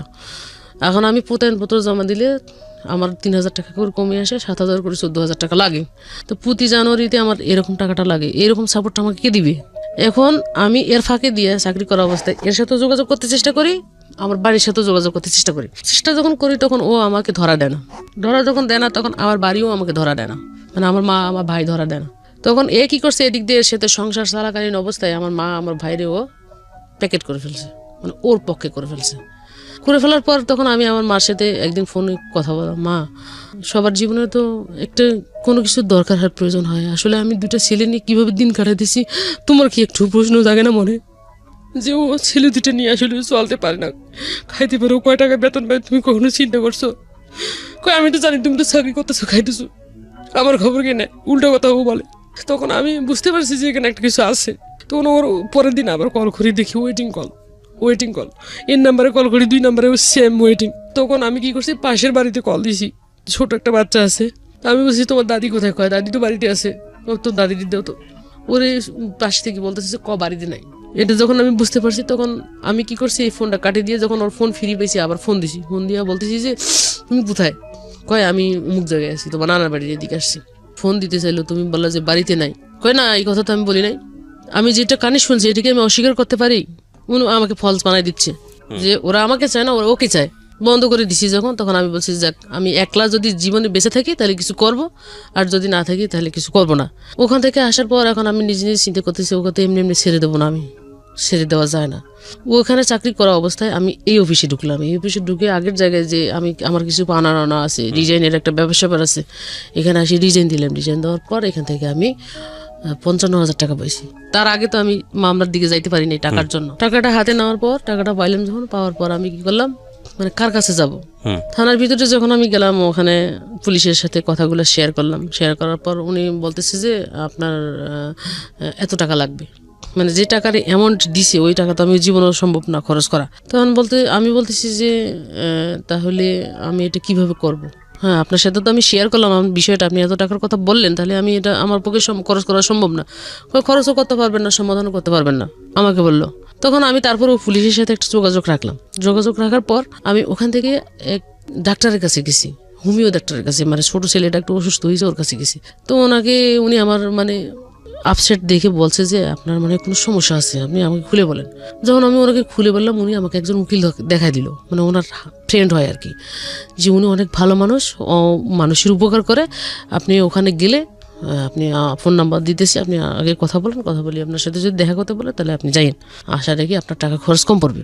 তখন আমি ওখানে ওনার সাথে বসে থেকে কথা বললাম। কথা বলে উনি আমাকে বলতেছে যে আপনি শুক্রবারে আমার বাসায় আসেন। তো ওখান থেকে যাওয়ার পর আমি শুক্রবারে ওনার সাথে বাসায় গেলাম। বাসায় যেয়ে দেখা করলাম, কথা বললাম। কথা বলার পর ওনার সাথে কোর্টে গেলাম। কোর্টে সব ডকুমেন্টস দেওয়ার পরে উনি মামলা রেডি করলো। রেডি করার পর ওনার কাছে আমি 3,000 টাকা দিয়েছি মাত্র। কোর্ট থেকে মামলা করছেন আপনি? হ্যাঁ, কোর্ট থেকে। আচ্ছা, অ্যাডভোকেট নিয়ে আমি কোর্ট থেকে মামলা করলাম। কত সালে করেছেন? করলাম 15 সালের শেষের দিকে। আচ্ছা, কি মামলা ছিল? উনি মামলাটা দিল শিশু নারী নির্যাতন, নারী এবং শিশু নির্যাতন মামলা। আচ্ছা, দেওয়ার পর আবার এই যে বোন বিয়ে করছে, এই ডকুমেন্টস আমি থাকা অবস্থায়, আমার 2টা ছেলে আছে, সবকিছু ডকুমেন্টস নিয়ে সব কথাই ওখানে উল্লেখ করা হয়েছে। হওয়ার পর উনি মামলা দিচ্ছে। মামলা দেওয়ার পর মামলার 15 দিন যেদিন হয়েছে, আমি বলতেছি যে ওরে ইমিডিয়েটলি ধরা দরকার, এটা কি করতে হইব। তখন উনি ওই শুধু 3,000 টাকার উপরে আমার যে কাজগুলো করছে, এবং উনি 15 দিনের মধ্যে ওরে অ্যারেস্ট করাইছে। আচ্ছা, এখানে আমার একটা প্রশ্ন আছে। আপনি যেটা বলছেন যে যেই পার্টিকুলার কোনো পুলিশের কাছে আপনি গেছেন, সে আপনাকে সাহায্য করেনি, কিন্তু আমাদের যেটা একটা নিয়ম আছে, আপনি কি জানেন যে একটা হেল্পলাইন আছে 999-999, এটা কি জানেন? পুলিশের হেল্পলাইন, যে এই নাম্বারে ফোন করে যদি কোনো বিপদ বা কোনো ধরনের পুলিশের সাহায্যের দরকার হয়, পুলিশ এই নাম্বারে ফোন করলে এটা সাহায্য করে। এটা কি আপনি জানেন? না, আমি আজকে পর্যন্ত জানতেন না। আচ্ছা, এছাড়া কোনো এসআই যদি কোনোভাবেই আপনার কাছ থেকে কোনো ধরনের হ্যারাসমেন্ট করে, তাহলে তার যে বস আছে তার কাছে যাওয়া যায়। সেই বস যদি হ্যারাসমেন্ট করে, তাহলে তার যে বস আছে তার কাছে যাওয়া যায়। এই রকম করতে করতে আইজি পর্যন্ত যাওয়া যায়। এটা জানতেন? হ্যাঁ, এটা জানতাম, কিন্তু আমি জানি যে ওই অপেক্ষা করতে হয়, অপেক্ষায় বসে থাকতে থাকতে আসতেছে নাই এরকম। এখানে আমি শুধু একটা লাইনভাবে যোগ করতে চাই যে সিস্টেমের মধ্যে কোনো না কোনো প্রবলেম থাকাটা মানে হচ্ছে পুরো সিস্টেমটাই করাপ্ট, এটা না। হ্যাঁ, সেবাটা আমাদের পাওয়া অধিকার, সেবাটা পাওয়া আমাদের অধিকার, সেবাটা পাই না। কিন্তু এই যে ইনফরমেশনটা, এটা যদি আপনার জানা থাকতো, তাহলে হয়তো এই হ্যারাসমেন্ট আপনি পড়তেন না। আপনি যদি 999 ফোন করে ওই পুলিশের এগেনিস্টে যদি আপনি অভিযোগ করতেন, হ্যাঁ, বা পুলিশের এগেনিস্টে কীভাবে অভিযোগ করা যায় সেই জায়গাগুলো যদি আপনার জানা থাকতো, আপনি যদি তাকে বলতেন যে আমি একজন মানবাধিকার কর্মী হিসেবে কাজ করেছি, আমি এটা করেছি ওটা করেছি। নারী এবং শিশু নির্যাতন মামলা কিন্তু শুধু থানায় গিয়ে যে করতে হবে তা কিন্তু না, কোর্টেও করা যায়। আপনি কোর্টেই করেছেন। এছাড়াও মানবাধিকার সংস্থাতে গিয়ে আপনি যদি কমপ্লেনটা লিপিবদ্ধ করতেন, তারাই আপনার হয়ে স্টেপ নিত। সুতরাং বিষয়টা এত সহজেই পুলিশ আপনাকে এভাবে এই জিনিসগুলো অফার করতে পারতো না। তো এগুলো যে না জানাটা, এটাও কিন্তু আমাদের নিজেদের একটা সমস্যা। হ্যাঁ, মানে আপনার প্রেক্ষাপট আসলো বলেই আমি কথাগুলো বললাম, কারণ এই ভিডিওটা, এই অডিওটা লাখ লাখ মানুষে শুনবে, তারা হয়তো বা এই কথাগুলো শোনার পরে উপকৃত হবে, সে কারণেই বলা। তারপরে কি হলো? অ্যারেস্ট করলো। অ্যারেস্ট হওয়ার পর ওকে ঢাকায় অ্যারেস্ট করছে, তারিখ পড়ছে, মামলার তারিখের পরে ওই দিন আমার ওর সাথে দেখা হইলো, কোর্টে দেখা হইলো। কোর্টে দেখা হওয়ার পর ও মামলা বলছে যে আমি তো ওকে ডিভোর্স করি নাই, আমি ওকেও রাখবো, ভরণ পোষণ দিব, দুইজনেই আমার স্ত্রী। সোজা আঙ্গুলে ঘি ওঠে না, একদিনে উঠলো। হ্যাঁ, এটা শুধু ওখানে মুখে শো বলে, কিন্তু বাস্তবে কিছু করে না। তো ওখানে বলার পর কি হলো? ওখানে যখন দিব বলছে, এবং দুই পক্ষ নিয়ে বসার পর দিব গইয়া, ওখান থেকে আমি এরপরে আবার চাকরি চালাবো, এত দূর আসা যাওয়া তো সম্ভব না। আমি চাইছি যে একটা সমঝোতা, দেখতেছি যে এই সমঝোতা যখন কোর্টের ভিতরে মুভ হয় তখন ওখানে স্বীকার করে, যখন ওখান থেকে চলে আসে তখন আর কোনো খোঁজ খবর নাই। চলে আসে মানে কি? ওকে জামিন পেলো? হ্যাঁ, পরে ওরা জামিন পেয়েছে। আচ্ছা, জামিন পাওয়ার পর পরে যখন দুজনকেই ধরছিল, হ্যাঁ দুজনকে ধরছিল, ধরার পর জামিন পেয়েছি। জামিন পাওয়ার পরে এর ফ্যামিলি আবার ওকে চাপ দিছে যে তুমি এই বিষয়টা নিয়ে কি করবা। বলে যে এটা বিষয় নিয়ে তোমরা কোনো কথা বলবো না, এটা আমার ইন্টারনাল ব্যাপার, ব্যক্তিগত ব্যাপার। ওর চাকরির ক্ষেত্রে কোনো সমস্যা হলো না? চাকরির ক্ষেত্রে চাকরি থেকে ওকে সাসপেন্ড করা হয়েছে। আচ্ছা, এই ঘটনার পরে চাকরি থেকে সাসপেন্ড করা হয়েছে। সাসপেন্ড করার পরে আমি যখন মামলাটা আর চালাইতে পারতেছি না, এখন আমি ছেলের পড়ালেখা চালাবো না সংসার চালাবো নাকি আমি চলবো, এদিক দিয়ে আমার টাকা শেষ করার পরে আমি করলাম পরের বছর আবার ভর্তি 6 থেকে 7 থেকে 8 প্রতি বছরে আবার ভর্তি পরীক্ষা শুরু হইলো। টাকা এদিক দিয়ে খরচ করলাম, পরে সুদে টাকা নিয়ে ছেলে ভর্তি করাইলাম। পরে আমি যখন মামলাটার পরে চালাইতে পারতেছি না, এদিকে আমার একটা ব্যাকআপ হওয়ার কারণে পরে ও নিজে থেকে কোর্টের মাধ্যমে কি করে রিলিফ হয়ে গেছে। হয়ে যাওয়ার পরে আবার পুনরায় কোন কাগজপত্র শো করে আবার চাকরি করতেছে। চাকরি করার পরে যখন আমি নিজে চিন্তা করলাম যে আসলে দূরে এলে তো সব আমার টাকা শেষ হয়ে যাবে বা আমি নিজেও শেষ হয়ে যাবো, পরে ছেলে দুইটা বাঁচাইতে পারবো না করার কারণে পরে সিদ্ধান্ত নিয়েছি নাম্বার সব সিম চেঞ্জ করে বাসা টাসা চেঞ্জ করে এক জায়গায় যে ভিড়ছি, মানে এক জায়গায় বাসা নিয়ে রয়েছি, ছেলে দুইটা পড়ালেখা করাচ্ছি, আমি নিজে চলতেছি। এই চলাচলা অবস্থায় আমার 16 সালের মধ্যে 16 সালের শেষের দিকে আমি যে অফিসে চাকরি করি ওই অফিস থেকে আমাকে আর একটা ফ্লোরের ভিতরে ট্রান্সফার করে দিয়েছে। ট্রান্সফার করা অবস্থায় ওখানে ফ্যাক্টরিটা ছিল সব কোরিয়ান লোকজন ওখানে মালিকরা ছিল। তো চাকরি করা অবস্থায় এক কোরিয়ান লোকের চোখের মধ্যে আমি পড়ে যাই। ও কোরিয়ান যেভাবে হোক ও আমাকে ভোগ করবে, মানে ওর ভিতরে পরিকল্পনা একটা। তখন আমার বাঙালি যে ম্যানেজমেন্ট আছে, বাঙালি ম্যানেজার ওনাকে প্রস্তাব করছে। প্রস্তাব করার পর ও বাঙালি ম্যানেজার বলছে যে ওকে ওই সমস্ত কথা বলা তো দূরের কথা, আমি যদি ওকে কিছু বলি ও জুতা খুলে আমারই পিঠাইব, ওকে আমি এই কথা বলতে পারবো না। যদি তুমি বলতে না পারো তুমিও চাকরি করতে পারবে না। ওনার উপর একটা প্রেশার যখন আসছে তখন উনি আমাকে রুমের ভিতর ডাকে নিয়ে কথাটা আমাকে বলছে। আমি বলছি যে দেখেন আমার জীবনে যাই হোক, যা কিছু হোক না কেন, যতই ঝড় যাক না কেন, আমি আমার ক্যারেক্টার খারাপ করব না। যদি আমার চাকরি না থাকবে, যদি আল্লাহ আমাকে চালায় আমি সেভাবেই চলবো। যদি আমার কপালে আরো দুঃখ কষ্ট লিখেই থাকে আমি ওটাকে বহন করবো, তবু আমি আমার ক্যারেক্টার খারাপ করবো না। বলার পর উনি আমাকে কোনোভাবেই পাচ্ছে না। তখন একটা মাল যেভাবে আমরা শিপমেন্ট করি ফেল গেছে আর কি। তো ওই বায়ারকে উপস্থিত বোঝানোর জন্য আমাকে যেটা করণীয় ফ্যাক্টরির পক্ষ থেকে করা হয় আর কি, এই কাজটা আমি করতেছি। বায়ারকে হ্যাপি করার জন্য রাগ উঠে গেছে যখন, তখন আমি যদি এখানে চাকরি করতে না পারি, এখানে কারোর চাকরি করতে দিব না। কিন্তু উনি আমার পিছনে 5 জন না লাগায়, 2 জন কোরিয়ান 3 জন বাঙালি লাগাই দিছে। এমনভাবে টর্চারিং করতেছে আমি ওখানে চাকরি করতে পারতেছি না, চাকরি করতেও পারবো না। তখন আমার বেতন ওখানে 27,000 টাকা উঠছে। এখন আমি কি করবো, আমি চাকরি বাঁচাইতে পারতেছি না, এদিকে আমি এই কাজও করতে পারতেছি না। তখন আমার মাথা গরম হয়ে গেছে। পরে আমি কার্টুনের চিপের ভিতরে 2 জনের শার্টের কলার ধাম করে ধরে 2 জনের ঘুষির উপর ঘুষি মারছি। ঘুষি মারার পর ওরা যখন 3 জন আমাকে ধরতে আসছে, এই পিছন দিয়ে পা দিয়ে আমি লাথি মারছি। লাথি মারার পর এখান থেকে আমাকে ওই সাইড থেকে এক মহিলা আনার পর আমাকে ওখান থেকে সরে নেওয়ার পর আমি বলছি যে আমি এখানে চাকরি যদি করতে না পারি, ওরা 5 জনও চাকরি করতে পারবে না এখানে। আর ওরা 5 জন যদি চাকরি করে তাহলে আমি এখানে চাকরি করবো, নইলে আমি কারোর চাকরি করতে দিব না। চাকরি ওই দিন ওই 5 জনেরও শেষ, আমারটাও শেষ। চাকরি ছাড়িয়ে দিলাম। ছাড়িয়ে দেওয়ার পর আমি ওখান থেকে ডিজাইন দিয়ে টাকা পাইছি 38,000 টাকা পাইছি। 38,000 টাকা। এখন আমি আরেকটা চাকরি ধরতে গেলে যে আমার ব্যালেন্স লাগবে, আমি তো ওই মাসে আর চাকরি পাবো না, বা আজকে যোগাযোগ করলে আজকে চাকরি পাবো না, এরকম। তখন আমি কি করলাম, ওখান থেকে বের হয়ে আসি, বিভিন্ন জায়গায় বিভিন্ন নেটওয়ার্কে আমি কল করা শুরু করে দিলাম, ফোন করা শুরু করে দিলাম। তখন আমাকে লোকেশন দিচ্ছে, অমুক ফ্যাক্টরিতে আসে, এখানে লোক নেবে, ওখানে লোক নেবে, এরকম কথা বলতেছে। কথা বলার পর আমি যাচ্ছি ফ্যাক্টরিতে, যাচ্ছি, ইন্টারভিউতে শো করতেছি, ইন্টারভিউ দিচ্ছি। ইন্টারভিউ দেওয়ার পর আমাকে জয়েনিং ডেট দিচ্ছে, 2 তারিখে তুমি জয়েন করবা। কিন্তু 1 তারিখে আমার কাছে জিএমরা যারা আছে, ভালো পজিশনের লোকেরা যারা আছে, এরা আমাকে কল করতেছে, তুমি আমার বাসায় একটু আসতে পারবা। আমার সাথে ফ্যাক্টরির সাথে সম্পর্ক হচ্ছে, আমি কাজের জন্য গেছি, ইন্টারভিউ ফেস করছি, আমি ওখানে চাকরি করব। আপনি আমাকে ইন্টারভিউ নিছেন, পরীক্ষা দিতে হয়েছে, আপনি আমাকে মার্ক করছেন, যেখানে আমি সিলেক্টেড হয়েছি সেখানে আপনি কেন আমাকে রাত্রে বেলা আপনার বাসায় ডাকতেছেন? আপনার চাকরি আমার লাগবে না, আমি আপনার চাকরি করবো না। জয়েনিং ডেট দিয়েছে আমার 2 তারিখে সেখানে জয়েন করার কথা, আমি জয়েন করি নাই। না করার পরে আমি 2 মাস জবলেস থাকলাম, আবার একটা কষ্টের ভিতরে পড়ে যাচ্ছি। 2 মাস চাকরি না থাকা, আমি এখন এইদিকে থাকা খাওয়া সমস্যা হয়ে যাওয়ার পর আমি কি করলাম, এক কোরিয়ান ম্যাডামরে পাইছি। ও ম্যাডামের কাছে কল করছি, ম্যাডাম আমার জব লাগবে। কয় কামিং, ওইরকম পরিবেশ পরিস্থিতি নাই, আমি একটা ভালো কাপড় পরবো বা আমার পদ পজিশন অনুযায়ী যে আমার 8 মাস থাকা দরকার, স্মার্ট থাকা দরকার, ওইটা আমার কাছে নাই। এখন ওরা সবসময় ফলো করে আউটলুকিং, আমার কোয়ালিটি যদি ঠিক না থাকে তাহলে আমি কাজের কোয়ালিটি কি দেবো। তারপর কোনো রকম ম্যানেজ করে আমি গেছি। যাওয়ার পরে উনি আমাকে প্রস্তাব দিল যে তুমি আমার এখানে কন্ট্রাক্টে কাজ করবা, ডেলি হিসেবে তোমাকে টাকা দেবো। এখন আমি যে পজিশনে চাকরি করছি ওই পজিশনে আমাকে সবাই চিনে। এখন আমি যদি তোমার এখানে কন্ট্রাক্টে কাজ করি, আমি কন্ট্রাক্টে কাজ করতে পারবো না, সম্ভব না, আমি কাজটা করবো না। তখন আমাকে বলতেছে আমার টেমা বাইরের একটা 11,000 পিস মাল ফেল আছে, মালটা আমি 10 বার রিসেট করছি, আমার মালটা শিপমেন্ট দিতে পারতেছি না, তুমি যদি মালটা শিপমেন্ট দিতে পারো তাহলে তোমাকে আমি 25,000 টাকা স্যালারি দিব, প্লাস তোমাকে ফুল বোনাস দিব। তখন আমি ওর কথায় রাজি হয়ে যাই যে আমি মালটা শিপমেন্ট করাই দেবো, আর তোমার যেটা দেওয়ার তুমি আমাকে দিবা।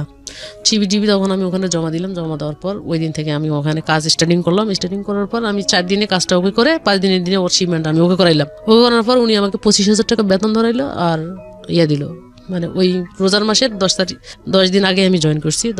ওখানে ফুল বোনাস আমাকে দিয়ে দিছে। মোটামুটি একটা ভালো পজিশনে আসলাম। আসার পর কোয়ালিটি ম্যানেজারের সাথে, আমি যে কোয়ালিটি ইনচার্জ, কোয়ালিটি ম্যানেজারের সাথে যখন আমি চাকরি করতে যাব, আমার সব কিছু ইন্টারনাল ডিল করতে হবে কোয়ালিটি ম্যানেজারের সাথে। আমার সমস্যাগুলো কোয়ালিটি ম্যানেজার ডিল করবে বায়ের কাছে, কারণ আমার ফ্লোরে একটা জিনিস তৈরি করতে গেলে নানান ধরনের সমস্যার সৃষ্টি হয়, যেটা আমি জানি। সেটা আমার কাকে জানাইতে হবে? ম্যানেজারকে জানাইতে হবে। ম্যানেজার যদি আমাকে সাপোর্ট না করে সেখানে কিন্তু আমি কাজ করতে পারবো না। এখন ম্যাডামের কথা হচ্ছে যে আমি সকাল 7টা থেকে ঢুকবো, রাত্রে 9টায় বের হবো, এবং ওই ম্যানেজার কি করে সব কিছু ইনফরমেশন ওকে দিতে হবে, ম্যাডামকে দিতে হবে। ম্যাডাম আমাকে বলতেছে, এবং কোনো শুক্রবার বন্ধ নেই, প্রতি শুক্রবারে ডিউটি করতে হবে, সকাল 7টা থেকে রাত্রে 9টা। এখন কোনো রকম এদিকে তো আমার টাকার দরকার, প্রয়োজন আছে, করতে হবে। করা অবস্থায় এর ফাঁকে দিয়া চাকরি করলাম। করতে করতে থাকতে থাকতে আমি এদিক দিয়ে অসুস্থ হয়ে গেলাম। আপনার বাচ্চা এখন, বড় বাচ্চাটা কোন ক্লাসে পড়ছে? বড় বাচ্চা এসএসসি পরীক্ষা দিব এবার, আর ছোটটা টেস্ট পরীক্ষা শেষ হয়ে গেছে, ছোটটা জিএসসি শেষ করছে। এবং আপনাদের ফর্মালি যে ডিভোর্স হওয়াটা সেটা এখনো হয় নাই? না। এবং আমি যতদূর জানি যে আপনাদের মধ্যে কোনো যোগাযোগও নাই। ওরা কি করে না করে আপনি যোগাযোগ রাখেন না, ওই পক্ষ থেকে কোনো যোগাযোগ রাখে না। আপনার 2 বাচ্চা তার বাবাকে মিস করে না? মনে করলেও ও আমাকে ওর কথা মনেও করতে দেয় না। বাবা মানে ছেলেই মনে করতে দেয় না? ওই যে বলছে যে তোমাকে আমি চিনি না, এটাকে কেন্দ্র করে ও যোগাযোগ করতে দেয় না। শুধু আমাকে এই সান্ত্বনা দিচ্ছে যে হাজারো হলেও আমি তো এসএসসি পাস করব, তোমাকে তো আমি ভালো কিছু দিব, ভালো রেজাল্ট দিব। তো এটার উপরে আমার ভালো কিছু রেজাল্টের উপর কিন্তু একটা আমার ভালো কলেজ অপেক্ষা করতেছে। যেহেতু ভালো কলেজে আমি যাব, তো আপাতত এখন 3 থেকে 4টা টিউশনই ধরে ফেলছে, মানে যাতে করে পড়াশোনা আপনার পাশাপাশি কিছু ইনকাম করে একটা কলেজের ব্যবস্থা করতে পারে। যে আমি 3-4টে টিউশনি ধরে ফেলছি, আমার টিউশনির বেতন প্রায় 3 থেকে 4,000 টাকা হবে, আমি আমারটা চালাই নিতে পারবো। তুমি শুধু কষ্ট করে ছোটটাকে একটু ধাক্কায় তুলে ফেলাও। কারণ আমি যে কষ্ট করে চাকরিটা করতে যাব, আমার শারীরিকভাবে আমি অন্য একটা সমস্যায় আছি। আচ্ছা, এখানে আরেকটা কথা বলি, সেটা হলো যে আপনি ডিভোর্স দেন না কেন আপনার হাজবেন্ডকে এত কিছুর পরেও? ডিভোর্স করি নাই যে আমার ছেলেপেলেরা বড় হচ্ছে, যদি কখনো কোনো সময় পিতৃ পরিচয়ের জন্য কেউ কিছু বলে, এটা তো বলতে পারবো যে আমার হাজব্যান্ড আছে, বা আমি ব্যতিক্রম চিন্তা ভাবনা কখনো করি নাই। যদি আমি কখনো করতে যাইতাম ব্যতিক্রম চিন্তা ভাবনা যে আমি আর একটা বিয়ে করব, তাহলে আপনি করতেনই, তাহলে এটা করতাম। যে বিয়ে করার চিন্তা ভাবনা কেন করি নাই, যে যাকে এত ভালোবেসে এক কাপড়ে যার কাছ থেকে পালাই চলে আসি, মানে নিজের ওর উপর ভরসা করে চ্যালেঞ্জ করে সংসার জীবনে ঝুঁকি নিছি, সে আমাকে ছেড়ে চলে গেছে। আমি আরেকজনের কাছে যাব, সে যে আমাকে ছেড়ে চলে যাবে না তার গ্যারান্টি আমি দিতে পারবো? আপনার লাইফের এখন পরিকল্পনা কি, এম কি, ভবিষ্যৎ পরিকল্পনা কি? ভবিষ্যৎ পরিকল্পনা হয়তো মানে একবার যদি এগোতে চাই যে আমি বিয়ে শাদী করবো, কিন্তু 2বার আমি পিছিয়ে আসি। এই জায়গাটা নয় বাদই দিলাম, এছাড়া থাকে না মানুষ, বেঁচে থাকি কেন আমরা? আপনার যদি বলি যে সুখের জায়গা কোনটা, মানে আস্থার জায়গাটা কোনটা, যে এই ভবিষ্যৎটা চিন্তা করে আপনি এখনো শক্তি পান, সেই জায়গাটা কোনটা? ভবিষ্যৎটা চিন্তা করি যে আমার শুধু ছেলে 2টোর উপর ভবিষ্যৎ চিন্তা করি, আর কিছু না, আর কোনো কিছু চিন্তা করার মতো কিছু নেই। নিজের পরিবারের, আমি এ পর্যন্ত যতজনের, আমার মা বাবা ভাই বোন স্বামী বন্ধু বান্ধব সব থেকে শুরু করে আমি কখনো কারো কোনো ক্ষতি করি নাই, বরং নিজের টাকা পয়সা শ্রম সব কিছু দিয়ে উপকার করছি। কিন্তু যখন আমি বিপদে পড়ছি, তাদের কাছে কল করছি, সবাই আমার থেকে সরে চলে গেছে। এটাই আমার থেকে জীবনে বড় দুঃখ এবং বড় কষ্ট। তো মনে হয় না যে সবচেয়ে কাছের মানুষ মা, সে থাকলো না, আপনি যদি বলেন ভাই, সেও নাই, তো রক্তের সম্পর্কের মানুষগুলোই তো আপনার কাছে থাকেনি, অত সেই ফ্যামিলিকে আপনি টেনে তোলার জন্য আপনি কি করেন নাই? সবই করছেন, সব করছি। তাহলে আপনার সন্তানরাও যদি বড় হয়ে আপনাকে কষ্টটা দেয়, তখন কি করবেন? এই যে কষ্ট ছাড়া তো এর থেকে আর বেশি কিছু নাই। এখন আমি কার উপর ডিপেন্ডেন্ট করে আর একটা জীবনের সাথে জড়াবো যে সে আমাকে ভালোবাসবে বা ভালোবাসা দিবে? আমি সত্যি বলতে আমি প্রকৃত ভালোবাসা আমি কারো থেকে পাই নাই। আমার ভিতর কাঁদে যে আমি একটা ভালো মানুষ পাবো বা কাউকে ভালোবাসবো, কেউ আমাকে আমার মতো করে ভালোবাসবে, এটার জন্য আমি খুব মিস করি। এখানে আজকের এই গল্পটা না, মানে 2 দিক থেকে খুব গুরুত্বপূর্ণ। একটা হচ্ছে যে একটা মেয়ে, আমাদের সমাজের একটা নারী কতটা ফাইট করে দেখেন, কন্যা থাকা অবস্থায়, জায়া থাকা অবস্থায় এবং জননী থাকা অবস্থায়। এই ভদ্রমহিলা রাইট নাও 36 ইয়ার্স, যদি ভুল না বলে থাকি, 36 বছরই তো বলেছিলেন প্রথম দিকে। 36 বছর বয়সে তার জীবনে পাওয়া বলতে কিছুই নাই এই দুইটা সন্তান ছাড়া। এবং এই দুটো সন্তানের, আমি যে বললাম না দুটো অ্যাঙ্গেলের গল্প আজকে, সেটা হচ্ছে যে আপনি নারীদেরকে কেন বেশি করে সম্মান করবেন সেটা জানা দরকার। এই মহিলাটা কিচ্ছু চায় না, কষ্ট করে শুধু রুটি রুজি দিয়ে তার দুটো সন্তানকে মানুষ করবে, সেখানেও কত প্রতিবন্ধকতা, এবং এই জন্য এদেরকে বেশি বেশি সম্মান করা উচিত। আর আরেকটা জায়গা, যে জায়গাটা হচ্ছে হলো এনার 2 সন্তান। এই 2 সন্তানকে আজকের এই গল্পটা, আমি জানি না আপনার সন্তানকে আপনি কখনো এগুলো বিস্তারিত বলেছেন, কখনো কাছে বসিয়ে বলা হয়েছে, সেই সুযোগটা পেয়েছেন? না, কখনো বলা বলি নাই। আমি শুধু বলছি যে তোমরা আমার কখনো কোনো বিষয়ে চিন্তা ভাবনা করবে না, তোমাদের পড়ালেখা তোমরা চালাই যাও, টাকা আমি যেভাবে আমার ভিক্ষা করা লাগলে করব, কাজ করতে হলে ডেইলি কাজ করা লাগলে কাজ করব, কাজ করে তোমাদের টাকা পয়সা রুজি করে আমি তোমাদের পড়ালেখা চালাবো। এই গল্পটা তোমাদের দুইজনের জন্য, বিশেষ করে তোমরা যে 2 ভাই আছো, তোমরা একটু মনোযোগ দিয়ে শুনো, কারণ with the name of almighty Allah, মানে আল্লাহ তো কাউকে ফেলে দেন না, সেই অর্থে বলছি আর কি, যে আল্লাহর পরে তোমরা হচ্ছে 2 জন, যেই 2 জনই হচ্ছে ওনার শেষ আশ্রয়স্থল। ওনার জীবনে যদি কোনো কারো কাছ থেকে যদি প্রত্যাশার কোনো কিছু বাকি থাকে, যে আমার এই 2 সন্তান, এই 2 সন্তানের কাছ থেকে অন্তত আমি আমৃত্যু ভালো ব্যবহার এক্সপেক্ট করি। সো এই গল্পটা আমার মনে হয় সাধারণ মানুষের যতটুকু শোনা প্রয়োজন, তার চেয়ে বেশি শোনা তোমাদের 2 জনের বেশি প্রয়োজন, যাতে করে তোমরা তোমার মার প্রতি মানে যথেষ্ট সম্মানের ব্যবহারটুকু করতে পারো। আমি অন্তর থেকে ধন্যবাদ জানাই, স্যালুট জানাই যে আপনি চট্টগ্রাম থেকে কষ্ট করে আজকে এখানে এসেছেন ঢাকার স্টুডিওতে। আপনি লাখ লাখ মানুষকে নিজের গল্পটা বললেন, এবং অনেক মানুষই আপনার এই গল্প দেখে কাঁদবে, অনেক মানুষই আপনার এই গল্প দেখে শিখবে, শুনবে। তারপরেও যদি একটু বলতে চাই